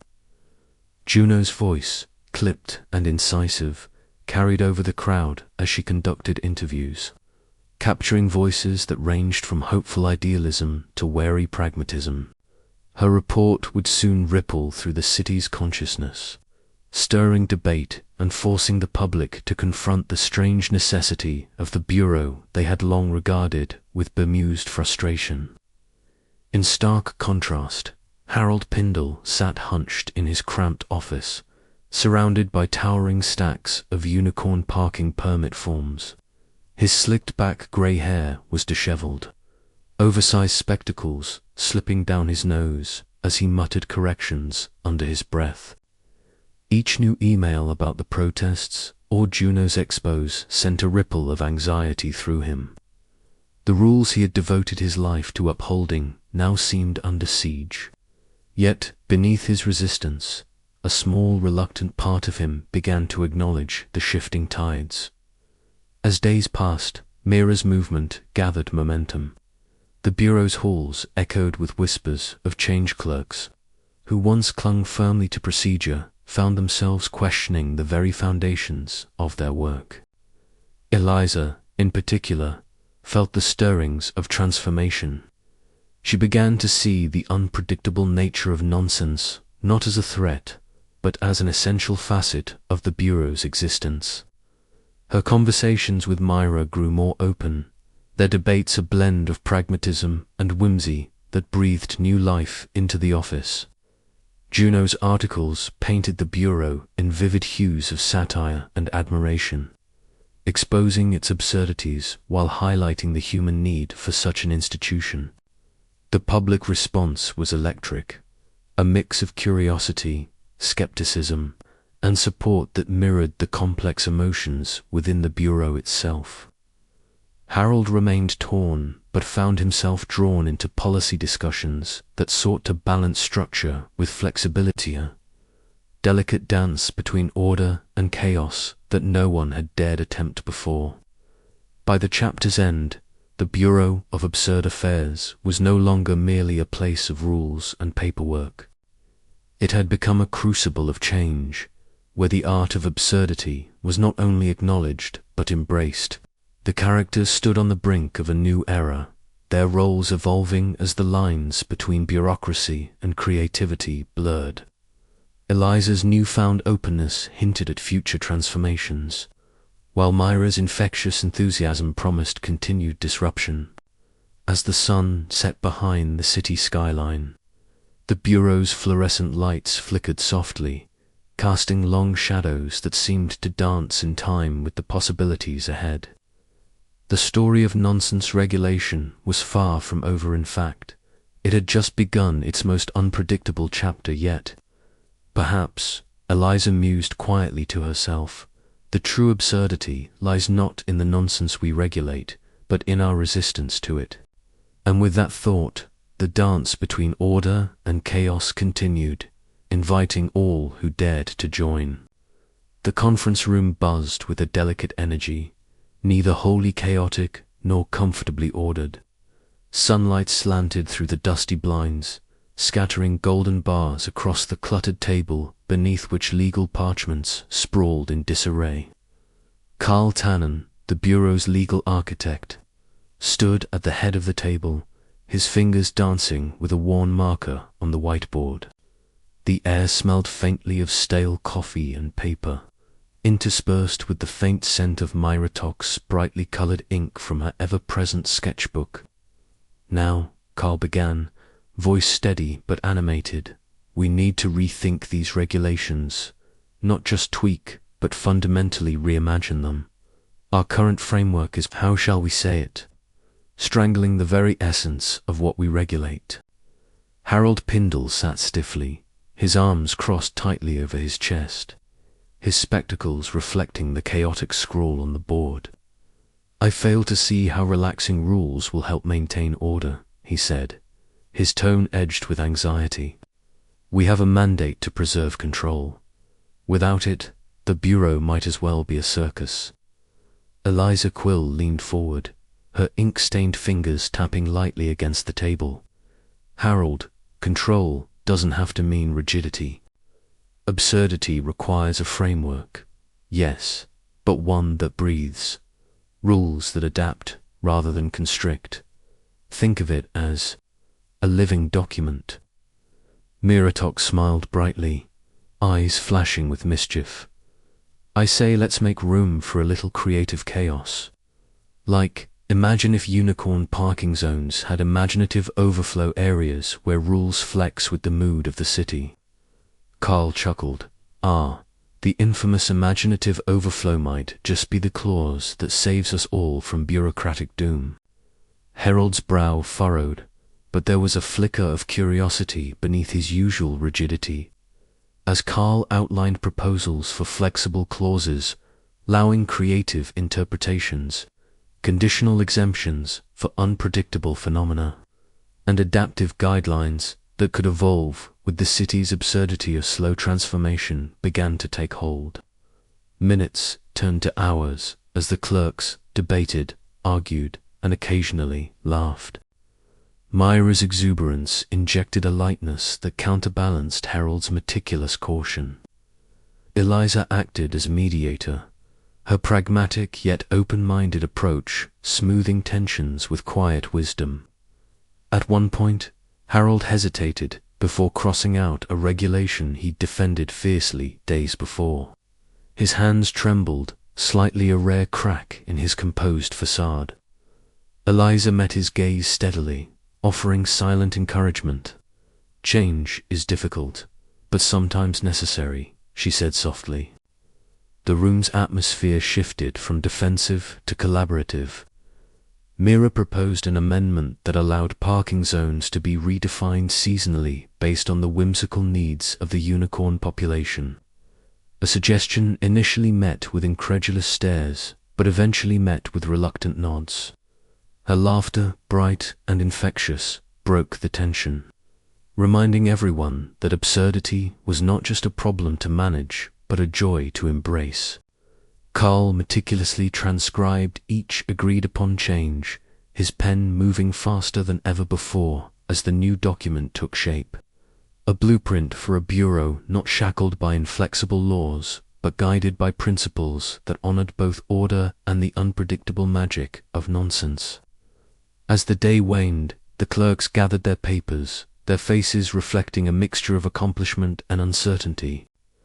The rules they'd rewritten were not a panacea, but a beginning tentative step toward a future where bureaucracy and absurdity could coexist in dynamic harmony. Outside the window, the city pulsed with its usual discordant symphony, the distant whinny of a unicorn, the hum of malfunctioning absurdity machines, the murmur of citizens filing impossible requests. The Bureau's new regulations would not tame this chaos, but channel it. A delicate dance of structure and spontaneity destined to continue. Harold paused at the door, casting one last glance at the whiteboard now filled with flexible clauses and colorful annotations. "Perhaps," he murmured, "there is room for a little madness within order." Eliza smiled, her eyes reflecting both relief and anticipation. "And a little order within madness," she replied. As they stepped back into the fluorescent-lit halls of the Bureau of Absurd Affairs, a newfound sense of possibility hung in the air. The rules had been rewritten, but the dance between logic and nonsense was far from over. It was only just beginning. "Tomorrow," Myra whispered, sketchbook in hand, "we make absurdity official." And with that promise, the Bureau moved forward uncertain, hopeful, and ever absurd. The fluorescent lights of the Bureau of Absurd Affairs flickered in an oddly rhythmic pulse, as if in time with the heartbeat of a world where nonsense was no longer an anomaly but a way of life. Eliza Quill stood at the center of the chaos, her fingers stained with ink and her mind alight with a plan that defied every principle she once held sacred. The old ways, the endless forms, the inflexible rules had proven insufficient to contain the surging tide of absurdity that the Bureau now faced. If nonsense was to be regulated at all, it had to be embraced in all its unpredictable glory. "We're not just managing chaos," Eliza said, addressing a room filled with clerks and advisors. "We're learning to dance with it." Myritok, her hair a riotous splash of color against the drab gray of the office, sketched furiously in her ever-present notebook. "Imagine a festival," she said, eyes sparkling, where misplaced Mondays are celebrated rather than feared, where people can revel in the unexpected and the impossible without waiting for a permit. Harold Pindle adjusted his oversized spectacles. His normally rigid posture softened by the weight of new regulations sprawled across his desk. "Flexible," he muttered, "but still within bounds. We can't let this slip into anarchy." Carl Tannen, the legal mind behind the convoluted regulations, nodded thoughtfully. "The laws must evolve. They must breathe, like the creatures we regulate." Felix Grimble, ever the eccentric archivist, shuffled through a mountain of files, pausing to pull out a curious, dust-covered tome. "There's magic in these pages," he said softly, "a kind of bureaucratic enchantment that once stabilized the most unruly of nonsenses. Perhaps it can help us again." Nina Voss, the technician, tapped a spanner against a humming absurdity machine, its gears sputtering but still alive. "If we can repair these," she said, "we can control the chaos, not by suppression but by collaboration." The bureau was alive with energy, a fusion of old and new, of order and whimsy. Eliza took a deep breath, feeling the weight of responsibility settle on her shoulders, not as a burden, but as a mantle. The paradox of their existence was no longer a problem to solve, but a promise to keep. The dance between order and absurdity was eternal, and they were its choreographers. As the day wore on, the clerks implemented the new procedures. Forms were redesigned to include spaces for creative expression. Time travel licenses now came with a clause encouraging unexpected detours. Unicorn parking permits allowed for spontaneous celebrations in unauthorized zones. Misplaced Mondays became the highlight of the calendar, with Myra spearheading public art installations and impromptu performances. Harold watched, initially skeptical, as the office hummed with a new kind of life. His fear of losing control wrestled with a reluctant admiration for the beauty unfolding before him. "Perhaps," he whispered to himself, "there is method in this madness." Eliza caught his eye and smiled, a rare gesture that spoke of shared understanding. "It's not about control," she said quietly. "It's about coexistence." Outside, the city pulsed with the laughter of citizens embracing the absurd. The bureau, once a fortress of paperwork and rules, had become a beacon of creative regulation. The impossible was no longer a threat, but a treasure. Yet, in the quiet corners of the office, subtle glimmers of uncertainty remained. The auditor's shadow lingered, a reminder that the battle between chaos and order was far from over. But for now, the clerks reveled in their hard-won harmony, knowing that the dance continued ever unpredictable, ever vital. And as the sun set behind the city skyline, casting long, surreal shadows over the Bureau of Absurd Affairs, Eliza mused aloud, "What's next?" Mira grinned, flipping to a fresh page in her sketchbook. "Whatever nonsense decides to be," the dance went on. In the grey dawn of a city that thrived on nonsense, the Bureau of Absurd Affairs awoke to a storm. The usual hum of fluorescent lights and the soft clatter of keyboards was pierced by an unrelenting chorus of news alerts and social media uproar. Juno Sparks, the Bureau's most persistent and sardonic investigator, had released her latest expose, and it was a bombshell. The article, titled "Paperwork or Folly," inside the Bureau of Absurd Affairs, spread like wildfire. Juno's words were sharp, her tone unyielding. She described the Bureau as a Kafkaesque labyrinth of contradictory rules, whimsical mandates, and bureaucratic inertia.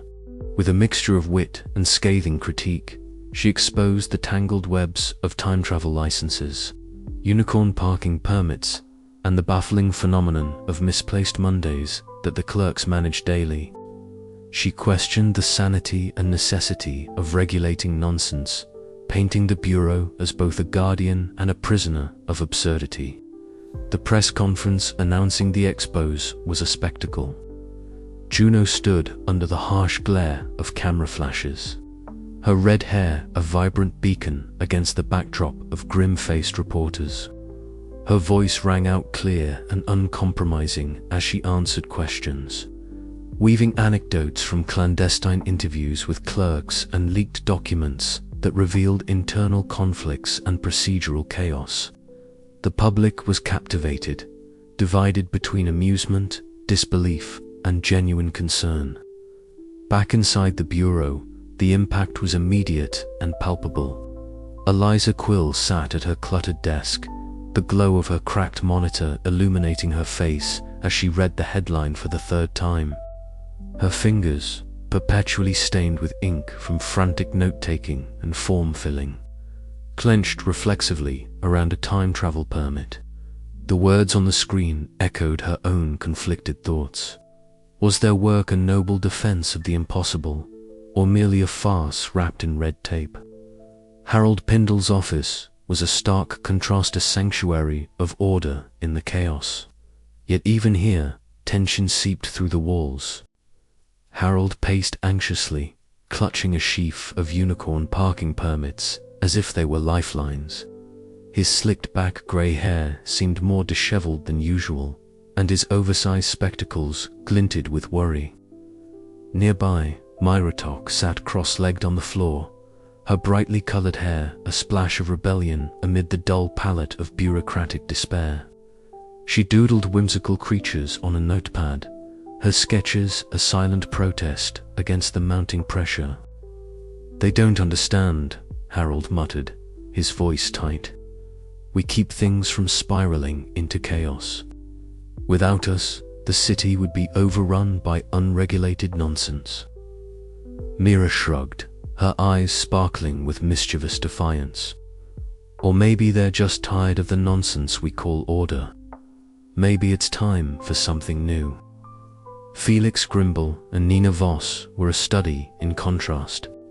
Felix, with his colorful bow ties and spectacles perched low on his nose, shuffled through piles of files with a distracted cheerfulness that belied the urgency of the moment.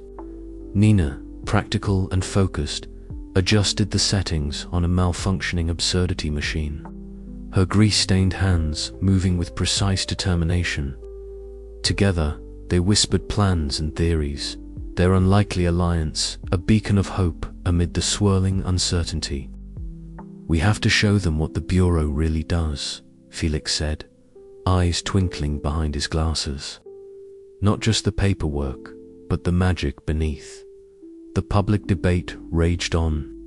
Some saw the Bureau as a necessary absurdity, a quirky but vital safeguard that protected the city's delicate balance between reality and nonsense. Others viewed it as an outdated, costly relic clinging desperately to power in a world that demanded rationality and order. Carl Tannen, the legal advisor, found himself drafting new statements and clarifications amid the chaos, his conservative demeanor strained by the need to adapt. Greta Loop, the receptionist, fielded a flood of ridiculous requests and angry calls, her dry wit a small comfort to both callers and clerks alike. As the day wore on, the clerks gathered in the break room, a motley group united by shared confusion and determination. Eliza, her voice steady despite the turmoil, addressed them.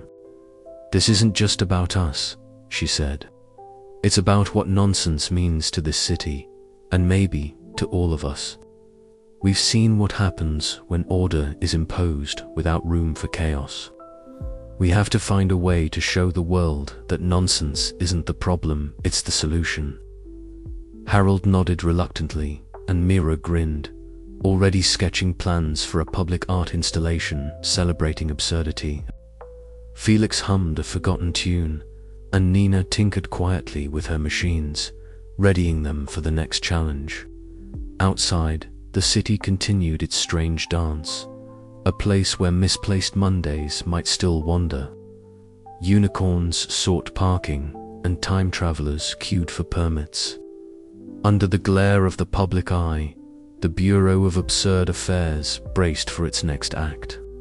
A blend of bemused frustration and hopeful absurdity that was, after all, its very essence. And as the sun dipped below the horizon, casting long shadows over the city's surreal skyline, the question lingered in the air. Could the Bureau survive the scrutiny, or would the absurd finally be silenced? The dance was far from over.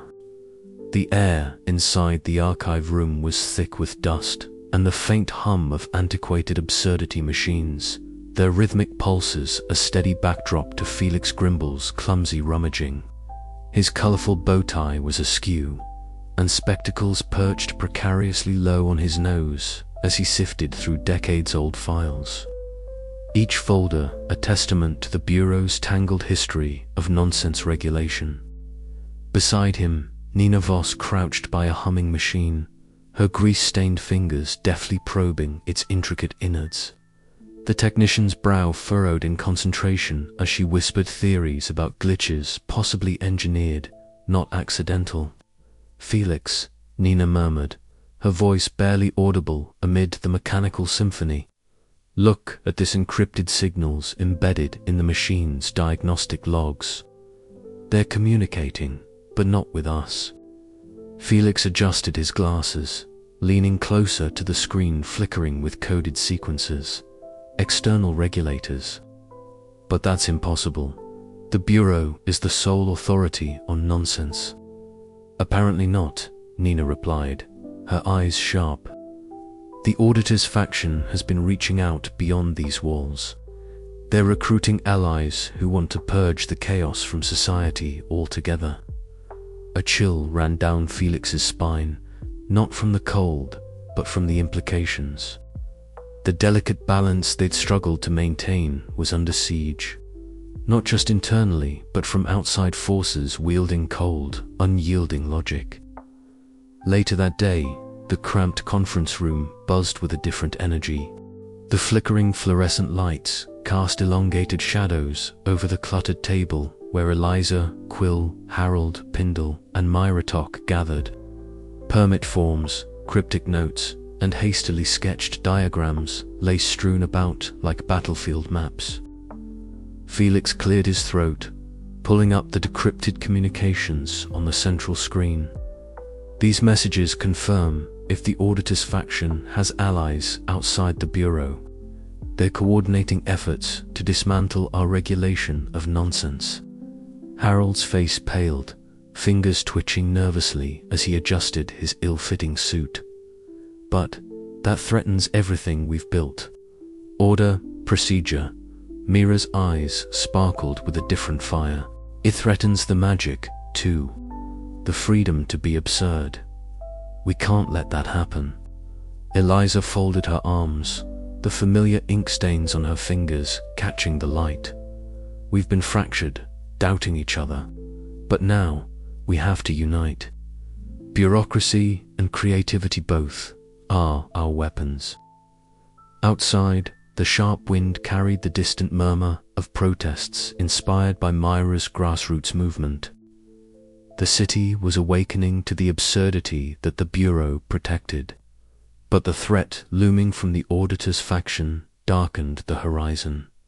Within the Bureau, preparations accelerated. The clerks harnessed their combined skills, Harold's meticulous record-keeping, Eliza's calm strategic mind, Myra's imaginative flair, Felix's archival knowledge, and Nina's technical prowess. Each plan was a dance between order and chaos, a delicate choreography aimed at preserving the Bureau's essence. As night fell, Felix and Nina found themselves alone in the dimly lit break room. The city's distant hum softened, replaced by the gentle ticking of absurdity machines, an oddly comforting metronome. Felix stirred his tea thoughtfully. "Do you think we can really resist?" Nina smiled faintly, a spark of whimsy in her eyes. "We're the Bureau of Absurd Affairs. If anyone can, it's us." They sat in quiet solidarity, the weight of their discovery heavy but tempered by the fragile hope that comes from standing together. Outside, the dance between order and absurdity continued, and the Bureau braced for the storm ahead. The chapter closed with the Bureau's unlikely allies forging a pact not just to defend paperwork and permits, but to protect the very spirit of nonsense that made their world worth regulating. The war for absurdity's future was just beginning, and the clerks were ready to fight with wit, creativity, and the peculiar magic only bureaucracy could conjure.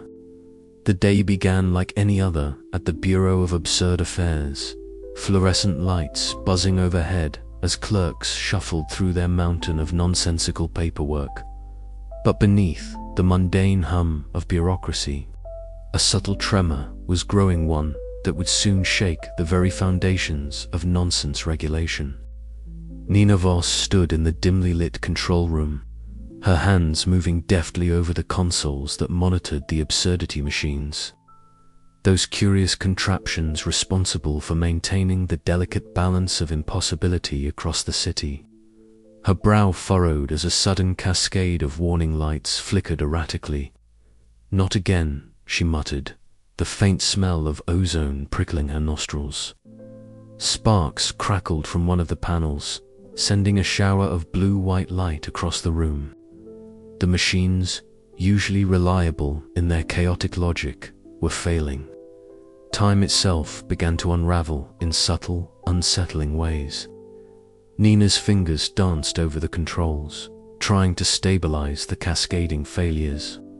But every adjustment seemed to deepen the paradox. Meanwhile, in the main office, Eliza Quill sat at her desk, meticulously reviewing a time travel license application. She glanced up as the clocks on the wall suddenly spun backwards, their hands whirling in dizzying circles. A misplaced Monday slipped through the calendar again, materializing on her desk like an unwelcome visitor. Her calm, usually impenetrable, faltered as she caught sight of a unicorn pacing impatiently near the water cooler. An unauthorized appearance due to the parking permit chaos. "What in the bureaucratic blazes?" Eliza whispered, pushing up her glasses, fingers twitching as she reached for a temporal recalibrator. But the device sparked and fizzled, refusing to cooperate. Across the room, Harold Pindle's usual composed demeanor cracked under pressure. His eyes darted between forms, each stamped with more errors than the last.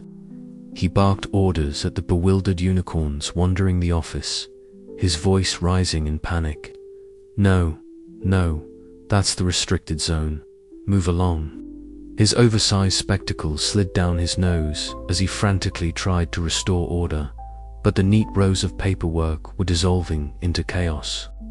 Myritok, ever the whirlwind of energy, was a bright splash of color amid the turmoil.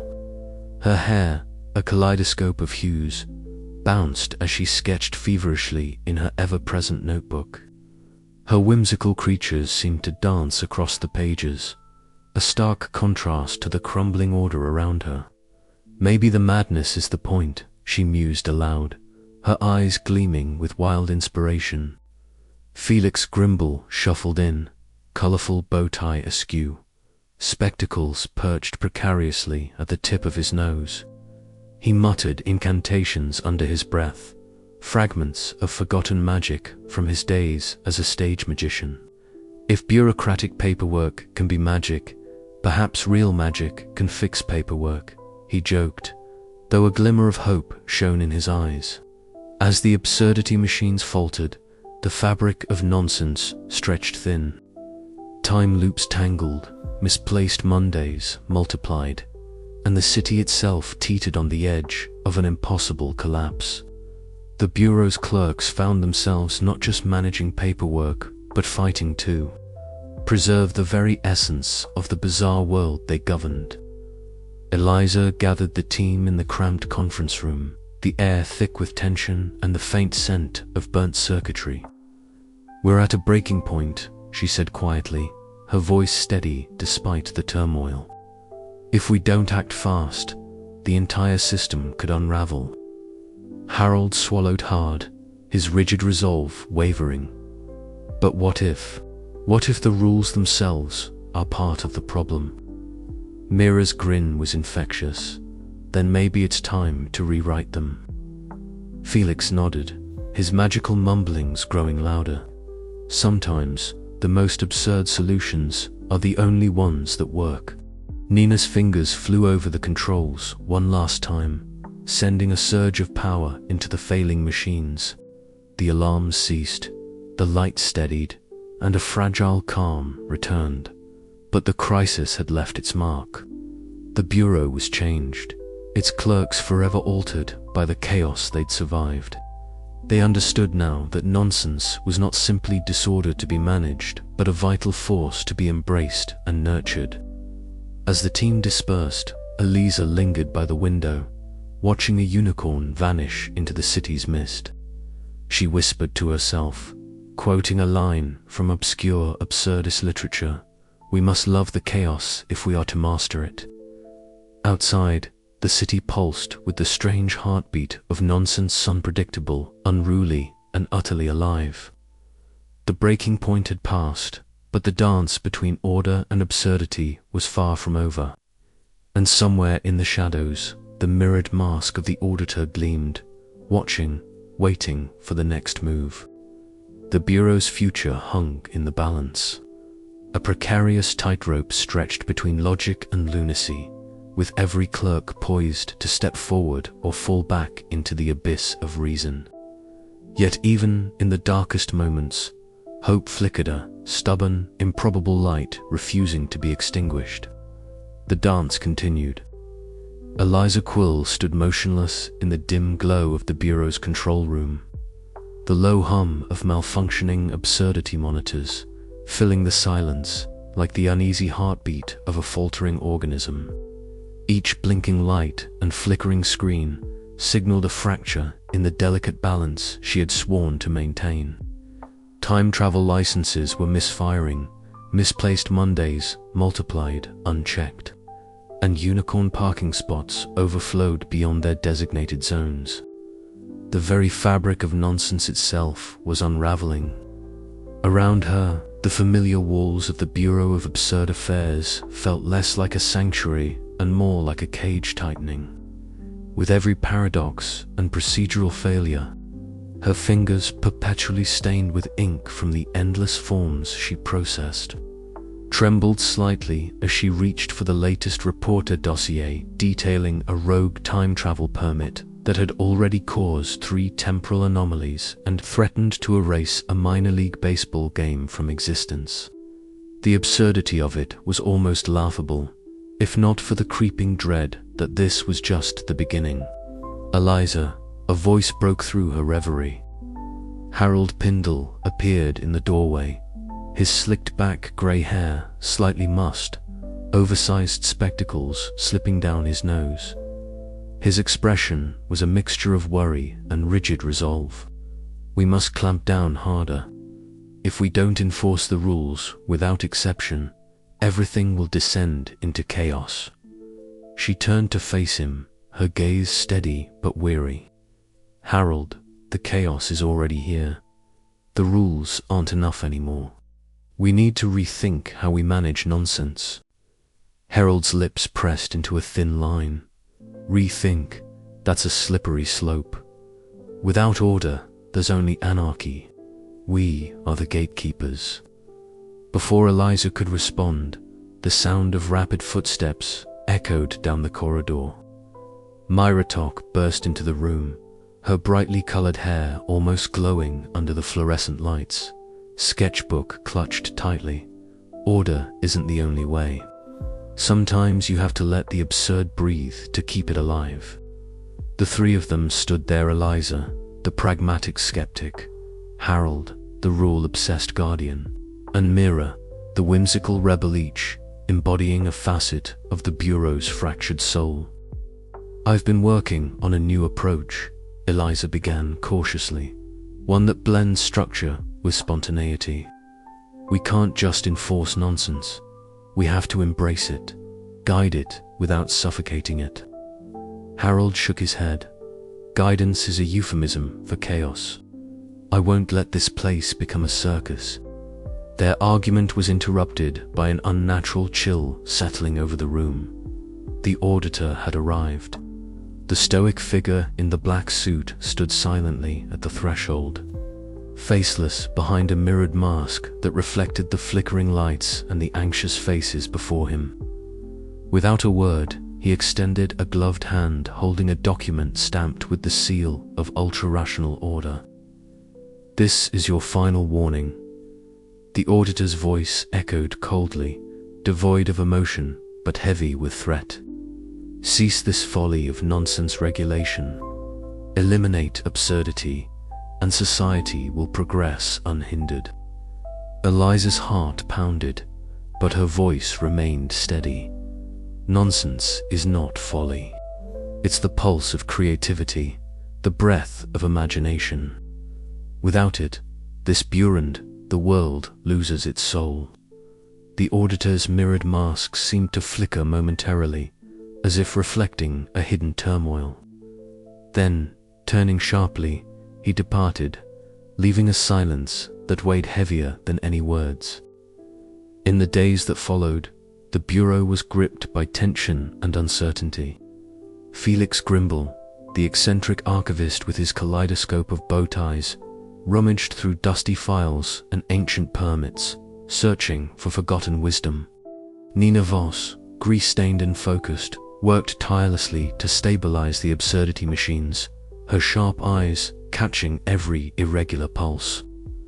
Eliza found herself at her desk late one night, the world outside the Bureau's windows swallowed by darkness. The only light came from her desk lamp, casting long shadows over her ink-stained fingers as they danced across the paper. She wrote feverishly, sketching out a manifesto that would redefine the Bureau's purpose, the blueprint for a future where order and chaos coexisted in a dynamic, delicate balance. Her thoughts wandered to the past, the misplaced Tuesdays, the rogue licenses, the endless forms that both tethered and liberated the strangest city office in existence. She remembered the quote she often muttered in moments of stress, from an obscure, absurdist poet: to regulate the impossible is to dance with shadows on the edge of reason. The choice before her was clear yet daunting. Cling to the brittle safety of rigid bureaucracy, risking collapse under the weight of its own contradictions, or leap into the unknown, embracing the unpredictable heartbeat of nonsense, and trust that from chaos, new order might emerge. As dawn crept over the horizon, painting the city in hues of orange and rose, Eliza sealed her manifesto with a decisive stroke. The Bureau's future, and perhaps the future of absurdity itself, rested on the fragile promise of a dance that would never end. "Let the dance continue," she whispered, a faint smile touching her lips, "but this time we lead with open hands." Outside, the first misplaced Monday in weeks winked into existence, its chaotic presence heralding the beginning of a new chapter for the Bureau of Absurd Affairs.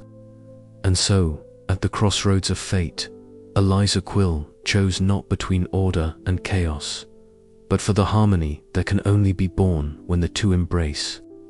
The journey ahead was uncertain, the rules rewritten and the absurdity unleashed, but within that uncertainty lay the promise of something truly extraordinary. The fluorescent lights of the Bureau of Absurd Affairs flickered ominously, casting long shadows across the sterile conference room where the final confrontation was about to unfold. At the head of the long polished table stood the auditor, his faceless mirrored mask reflecting the anxious faces of the clerks arrayed before him. His black suit was impeccable, the embodiment of cold rationality, every inch a stark contrast to the colorful chaos the Bureau represented. "This office," he began, his voice a chilling monotone, "has become a breeding ground for disorder and inefficiency. It is time to restore true order. Nonsense must be eradicated. Effective immediately. All absurd phenomena regulations are hereby null and void. A stunned silence fell over the room. Eliza Quill's fingers twitched. The ink stains on her hands a testament to years spent navigating the labyrinthine forms that governed impossibility itself. Her sharp eyes met the auditor's mask, a flicker of defiance igniting within. Beside her, Harold Pindle straightened his ill-fitting suit, clutching his stack of unicorn parking permits with a mixture of fear and determination. Miratok bounced on the balls of her feet, sketchbook clutched tightly, her vibrant hair a stark beacon of rebellion. The auditor's proclamation was the spark that ignited a firestorm of resistance. The clerks knew that surrendering to pure logic meant the death of the bureau's very essence, the celebration and careful management of the absurd.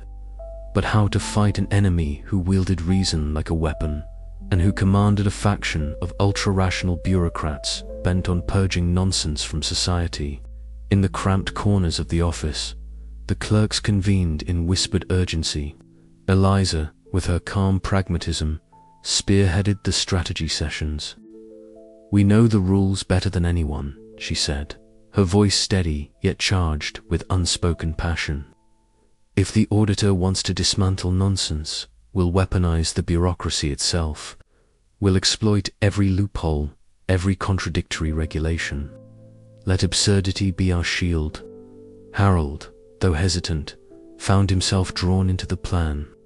His obsession with order now served a higher purpose, preserving the very chaos he feared. Myra's whimsical energy infused the group with creative vigor, her sketches evolving into intricate diagrams of protest and policy subversion. The once disparate clerks were united by a common cause. Felix Grimble, the eccentric archivist, emerged from the shadows clutching a dusty tome of forgotten permits and magic-infused paperwork. "If paperwork is the backbone of bureaucracy," he quipped, adjusting his colorful bow tie, "then magic is its beating heart." As the auditor's forces moved to seize control, they found themselves ensnared in a web of contradictory directives. Misplaced Mondays reappearing unpredictably, and time travel licenses that bent causality in their favor. Felix's unexpected magical interventions realigned the errant days, restoring fractured timelines and confusing the purging agents. Nina Voss, with grease-streaked hands, kept the absurdity machines humming against all odds, while Carl Tannen rewrote legalese with a twist of imaginative loopholes that confounded the auditor's faction. The bureau buzzed with a renewed energy, a symphony of bureaucratic absurdity orchestrated by its most devoted clerks. Juno Sparks, ever the watchful journalist, documented the upheaval with relentless zeal, her camera capturing moments of defiance, laughter, and unexpected camaraderie. The public, drawn in by her exposes, began to see the value in the Bureau's peculiar mandate, a balance between order and chaos that fostered creativity and joy. In a climactic standoff, the auditor confronted Eliza once more. His mask gleamed coldly under the harsh lights. "You persist in this folly," he intoned. "But the world demands progress, not chaos." Eliza met his gaze, her voice unwavering. "Progress without imagination is stagnation. The absurd isn't the enemy, it's the spark that keeps us human." The confrontation ended not with violence, but with a reluctant acknowledgement. The auditor's rigid vision fractured under the weight of the Bureau's resilient absurdity. The clerks had not only preserved their world, but had transformed it, blending the precision of bureaucracy with the unpredictable magic of nonsense. As the dust settled, the Bureau stood reborn, a place where order and chaos danced in uneasy harmony. Eliza looked around at her colleagues, their faces alight with hope tempered by the scars of battle. The fight was far from over, But the last stand had been won. Outside, the city hummed with the quiet magic of misplaced Mondays, the subtle shimmer of unicorn parking badges, and the endless possibilities of time travel licenses, all regulated by the Bureau of Absurd Affairs, guardians of the impossible. And as the clerks returned to their desks, the dance between order and absurdity continued, a delicate, joyful waltz that promised new adventures just beyond the next form to be filled, the next paradox to be tamed, the next absurdity to be embraced. After all, Eliza mused, quoting one of her favorite absurdist texts, "Logic will get you from A to B. Imagination will take you everywhere." The chapter closed on that note, a promise, a challenge, a hope. The Bureau lived on. In the grey dawn of a city that thrived on nonsense, the Bureau of Absurd Affairs awoke to a storm. The usual hum of fluorescent lights and the soft clatter of keyboards was pierced by an unrelenting chorus of news alerts and social media uproar. Juno Sparks, the Bureau's most persistent and sardonic investigator, had released her latest expose, and it was a bombshell. The article, titled "Paperwork or Folly," inside the Bureau of Absurd Affairs, spread like wildfire. Juno's words were sharp, her tone unyielding. She described the Bureau as a Kafkaesque labyrinth of contradictory rules, whimsical mandates, and bureaucratic inertia. With a mixture of wit and scathing critique, she exposed the tangled webs of time travel licenses, unicorn parking permits, and the baffling phenomenon of misplaced Mondays that the clerks managed daily. She questioned the sanity and necessity of regulating nonsense, painting the Bureau as both a guardian and a prisoner of absurdity. The press conference announcing the expose was a spectacle. Juno stood under the harsh glare of camera flashes, her red hair a vibrant beacon against the backdrop of grim-faced reporters. Her voice rang out clear and uncompromising as she answered questions, weaving anecdotes from clandestine interviews with clerks and leaked documents that revealed internal conflicts and procedural chaos. The public was captivated, divided between amusement, disbelief, and genuine concern. Back inside the Bureau, the impact was immediate and palpable. Eliza Quill sat at her cluttered desk, the glow of her cracked monitor illuminating her face as she read the headline for the third time. Her fingers, perpetually stained with ink from frantic note-taking and form-filling, clenched reflexively around a time travel permit. The words on the screen echoed her own conflicted thoughts. Was their work a noble defense of the impossible, or merely a farce wrapped in red tape? Harold Pindle's office was a stark contrast, a sanctuary of order in the chaos. Yet even here, tension seeped through the walls. Harold paced anxiously, clutching a sheaf of unicorn parking permits as if they were lifelines. His slicked-back grey hair seemed more disheveled than usual, and his oversized spectacles glinted with worry. Nearby, Myra Tock sat cross-legged on the floor, her brightly colored hair a splash of rebellion amid the dull palette of bureaucratic despair. She doodled whimsical creatures on a notepad, her sketches a silent protest against the mounting pressure. "They don't understand," Harold muttered, his voice tight. "We keep things from spiraling into chaos. Without us, the city would be overrun by unregulated nonsense." Mira shrugged, her eyes sparkling with mischievous defiance. "Or maybe they're just tired of the nonsense we call order. Maybe it's time for something new." Felix Grimble and Nina Voss were a study in contrast. Felix, with his colorful bow ties and spectacles perched low on his nose, shuffled through piles of files with a distracted cheerfulness that belied the urgency of the moment.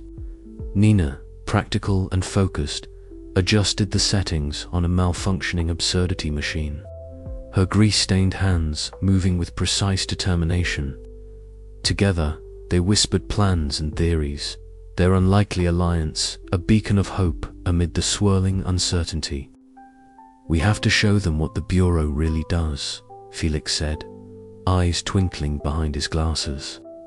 "Not just the paperwork, but the magic beneath." The public debate raged on. Some saw the Bureau as a necessary absurdity, a quirky but vital safeguard that protected the city's delicate balance between reality and nonsense. Others viewed it as an outdated, costly relic clinging desperately to power in a world that demanded rationality and order. Carl Tannen, the legal advisor, found himself drafting new statements and clarifications amid the chaos, his conservative demeanor strained by the need to adapt.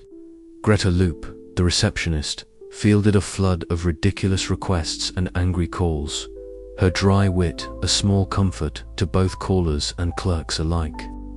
As the day wore on, the clerks gathered in the break room, a motley group united by shared confusion and determination.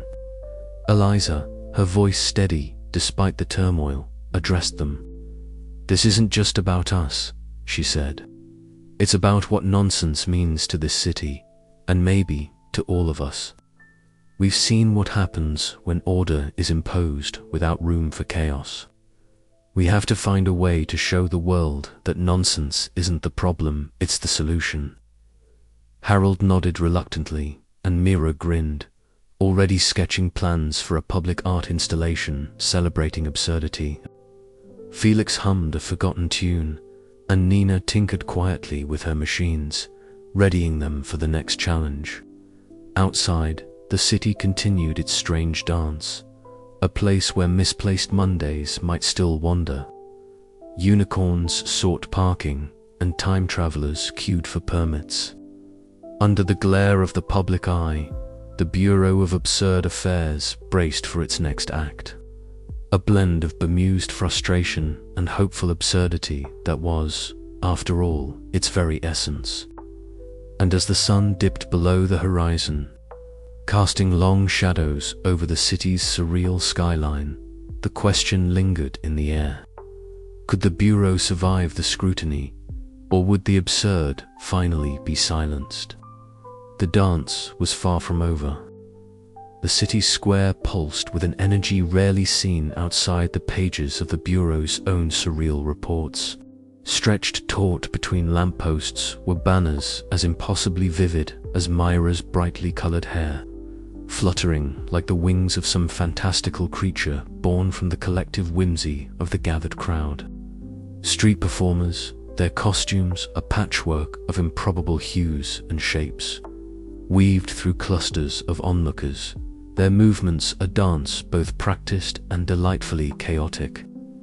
The air was thick with the scent of spilled ink from freshly printed pamphlets, the sharp tang of citrus from street vendors, and the distant hum of street musicians tuning their instruments for the evening's crescendo. At the heart of this spectacle stood Myra Tock, her mismatched clothes a vibrant manifesto of the absurd, clutching her ever-present sketchbook as if it were a talisman. Her voice rang clear and passionate, carrying the rallying cry that had ignited this spontaneous festival. The celebration of nonsense, not as a nuisance, but as a vital thread in the city's tapestry. Around her, faces lit with smiles, eyes gleamed with the recognition of something long suppressed yet deeply yearned for. Children chased after whimsical creatures that seemed to have slipped out from Mira's doodles, their laughter weaving into the city's nocturnal symphony. Meanwhile, inside the more staid chambers of the Bureau, Eliza Quill prepared for a different kind of performance. The conference room, bathed in the sterile glow of fluorescent lights, was a stark contrast to the riotous colors just beyond its walls. Here, rows of muted suits and skeptical eyes awaited her words. Papers, once impenetrable tomes of bureaucratic rigidity, now bore the touch of Eliza's reformist spirit, a delicate balancing act of maintaining order without suffocating creativity. As Eliza stepped to the podium, her fingers ink-stained from the countless hours poring over regulations stamped rhythmically against the surface. She began with a quote from a little-known absurdist philosopher, a subtle nod that was met with a puzzled yet intrigued murmur. Her voice was calm but resolute, weaving logic and whimsy into a tapestry that argued not for anarchy but for an evolved understanding, one where structure served as the stage for the spontaneous dance of nonsense. Harold Pindle sat rigidly beside her, his oversized spectacles catching the light as his eyes flickered between the proposal and the faces in the room. His usual anxiety was tempered by a flicker of reluctant hope, sign of the profound shifts occurring not only in the bureau but within himself. The tension was palpable, a tightrope stretched between tradition and transformation. Outside the formal proceedings, Juno Sparks moved like a whirlwind, her camera snapping candid shots that captured the bureau's newfound humanity. Her sharp eyes found moments of genuine connection, Felix Grimble's colorful bow tie peeking from behind a mountain of papers. Greta Loop's warm smile as she greeted visitors with a blend of professionalism and mischief. Each image was a testament to the bureau's evolving identity, a story told through laughter and light that Juno was eager to share with a public hungry for understanding. In the quiet sanctuary of the archives, Felix and Carl Tannen worked side by side, an unlikely duo united by purpose. Felix's eccentric cheerfulness softened Carl's legalistic precision, their conversations a blend of magical anecdotes and meticulous clause crafting. By the dim glow of a single desk lamp, they drafted the new legal framework and embodiment of the Bureau's commitment to balance. Here, the past's forgotten magic met the future's pragmatic needs, forging a path forward that honored both. As the festival's last notes faded into the night, and the council's decision hung in the air like a held breath, a palpable shift settled over the Bureau. The dance between order and absurdity was no longer a precarious balancing act, but a harmonious choreography. Myra's vision, once dismissed as naive, had sparked a cultural movement. Eliza's steady hand had navigated the complexities of policy to open the door to possibility. And somewhere in the depths of the Bureau, a single misplaced Monday slipped quietly back into its rightful place, proof that sometimes embracing the impossible was the only way to truly keep control. The night ended not with resolution, but with an invitation to continue the dance, to celebrate the absurd, and to cherish the magic woven into the madness. The Bureau of Absurd Affairs was no longer just a regulator of nonsense. It had become its most devoted guardian and its most enthusiastic advocate. As the city lights flickered and the stars winked knowingly overhead, the question lingered in the minds of all who had witnessed the transformation. How long could they sustain this delicate balance? But for now, in this moment, hope reigned, wrapped in the colorful cloak of absurdity. The dance continues. In the waning light of a rather ordinary afternoon, the Bureau of Absurd Affairs buzzed with a peculiar energy that only a place dedicated to the regulation of nonsense could muster. The usual hum of fluorescent lights and the tapping of keyboards were joined by the unmistakable click of a camera shutter as Juno Sparks, the Bureau's ever-curious investigative journalist, maneuvered through the labyrinth of desks and filing cabinets with practiced ease. Her short red hair caught stray beams of light, and the leather jacket she wore seemed almost a badge of honor in this sanctuary of absurdity. Juno had spent weeks embedded within the Bureau's chaotic heart, chronicling the peculiar rituals and bureaucratic ballet that governed the world's most illogical permits. Now, as she sat in the cluttered office, surrounded by piles of files, photographs, and the odd misplaced Monday calendar, the words flowed from her fingers like a river of wit and insight. Each keystroke was a tribute to the clerks who had welcomed her into their world, a world where unicorn parking rules were as serious as any legal code, and where the line between reality and nonsense was as thin as a bureaucrat's patience. "You know," Juno mused aloud, glancing up from her laptop, "this place is less about control and more about celebrating the chaos within order." Felix Grimble, the Bureau's beloved archivist, looked up from his colorful bow tie and spectacles perched precariously on his nose. "Ah, Miss Sparks, you capture it well. The magic is in the madness, after all." Felix was in the midst of entertaining a small gathering of clerks during a brief respite from paperwork. With a flourish, he produced a deck of cards that seemed to shimmer with impossibility. A quick shuffle, a dramatic flick, and suddenly a cascade of sparkling confetti fluttered down like enchanted snow, eliciting peals of laughter from his audience. His cheerful eccentricity was a balm to the weary souls of the Bureau, a reminder that beneath the layers of red tape and regulation lay the heart of joyful nonsense. Eliza Quill, the lead clerk with her short cropped dark hair and perpetually ink-stained fingers, observed the scene with a faint smile. Years ago, she had been a skeptical enforcer of rules, wary of the chaos that threatened to undermine her carefully constructed order. But now, sitting beside Myra Tock, whose brightly colored hair and mismatched clothes seemed to embody the Bureau's spirit, she felt a reluctant sense of pride. "Juno's piece," Eliza said quietly, "it's not just satire, it's a mirror." Myra nodded enthusiastically, her sketchbook balanced on her knees as she doodled a whimsical creature inspired by Felix's latest trick. "It shows that we're more than just clerks and regulations. We're guardians of a vital kind of magic." The Bureau's inner sanctum was no longer a place of mere absurd administration. It had become a living testament to the human need for laughter amidst chaos, for order that did not smother imagination. Juno's Expos was more than a story.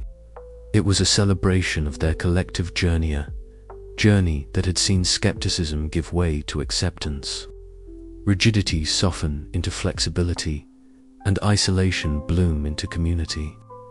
As the day faded into evening, the staff gathered in the common rumor space, where official seals adorned walls alongside Myra's vibrant doodles, where the scent of old paper mingled with the faint aroma of Felix's herbal tea. Under the soft glow of retro 80s style lamps, stories were exchanged, laughter bubbled freely, and the boundaries between clerk and friend blurred. To the Bureau, Felix toasted, raising a mismatched mug, "May our nonsense never be tamed." The room echoed with cheers, the sound a harmonious blend of bemused frustration and hopeful absurdity that defined their peculiar existence. In this moment, the legacy of laughter was not just a memory, but a living, breathing promise that no matter the challenges ahead, the Bureau of Absurd Affairs would continue its delicate dance between order and chaos, forever cherishing the magic within the madness.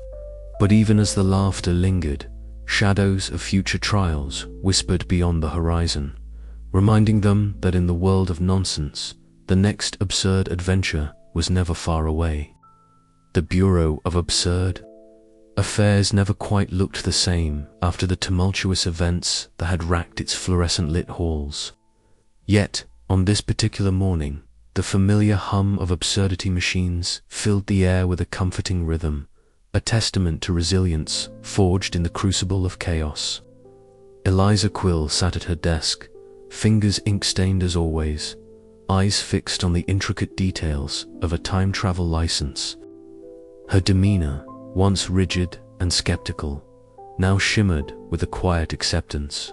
Across the room, Myra Tock's bright hair caught the pale light as she doodled fantastical creatures in her ever-present sketchbook, her whimsical energy a spark that had ignited new life within the Bureau's walls.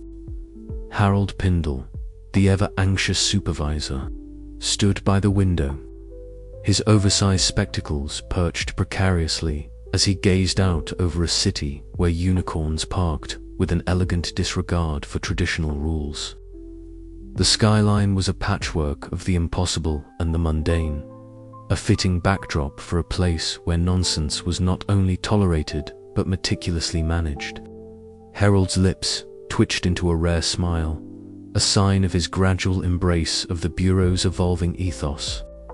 He had learned, sometimes the hard way, that order and chaos were not adversaries but partners in a delicate dance. Nearby, Juno Sparks adjusted her camera lens, capturing moments that spoke to the Bureau's paradoxical nature, a place where paperwork piled high and absurdity flowed freely. Her exposures had stirred public debate, but here, amidst the stacks of forms and the occasional malfunctioning absurdity machine, she found a story far richer than mere scandal. It was a human story, filled with the humor, frustration, and hope that came from trying to govern the ungovernable. Felix, Grimble, and Nina Voss huddled over a particularly stubborn absurdity machine, their laughter mingling with the clinks and whirs of their tinkering. Felix, with his colorful bow ties and magician's flair, was a reminder that magic still lingered in unexpected places. Nina's practical expertise grounded their efforts, bridging the gap between fantasy and function. Together, they symbolized the Bureau's spirit, a blend of creativity and pragmatism. Eliza rose from her desk, her gaze sweeping across the room filled with clerks who had become more than colleagues. They were a peculiar family, bound by a shared mission.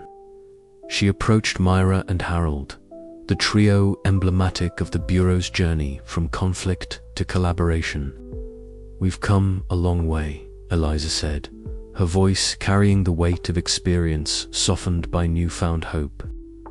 "The dance between order and absurdity isn't about choosing sides. It's about knowing the steps and when to improvise." Myra's eyes sparkled behind her mismatched glasses. "And sometimes, you just have to twirl wildly and see where it takes you." Harold adjusted his suit jacket, a gesture more comfortable now than defensive.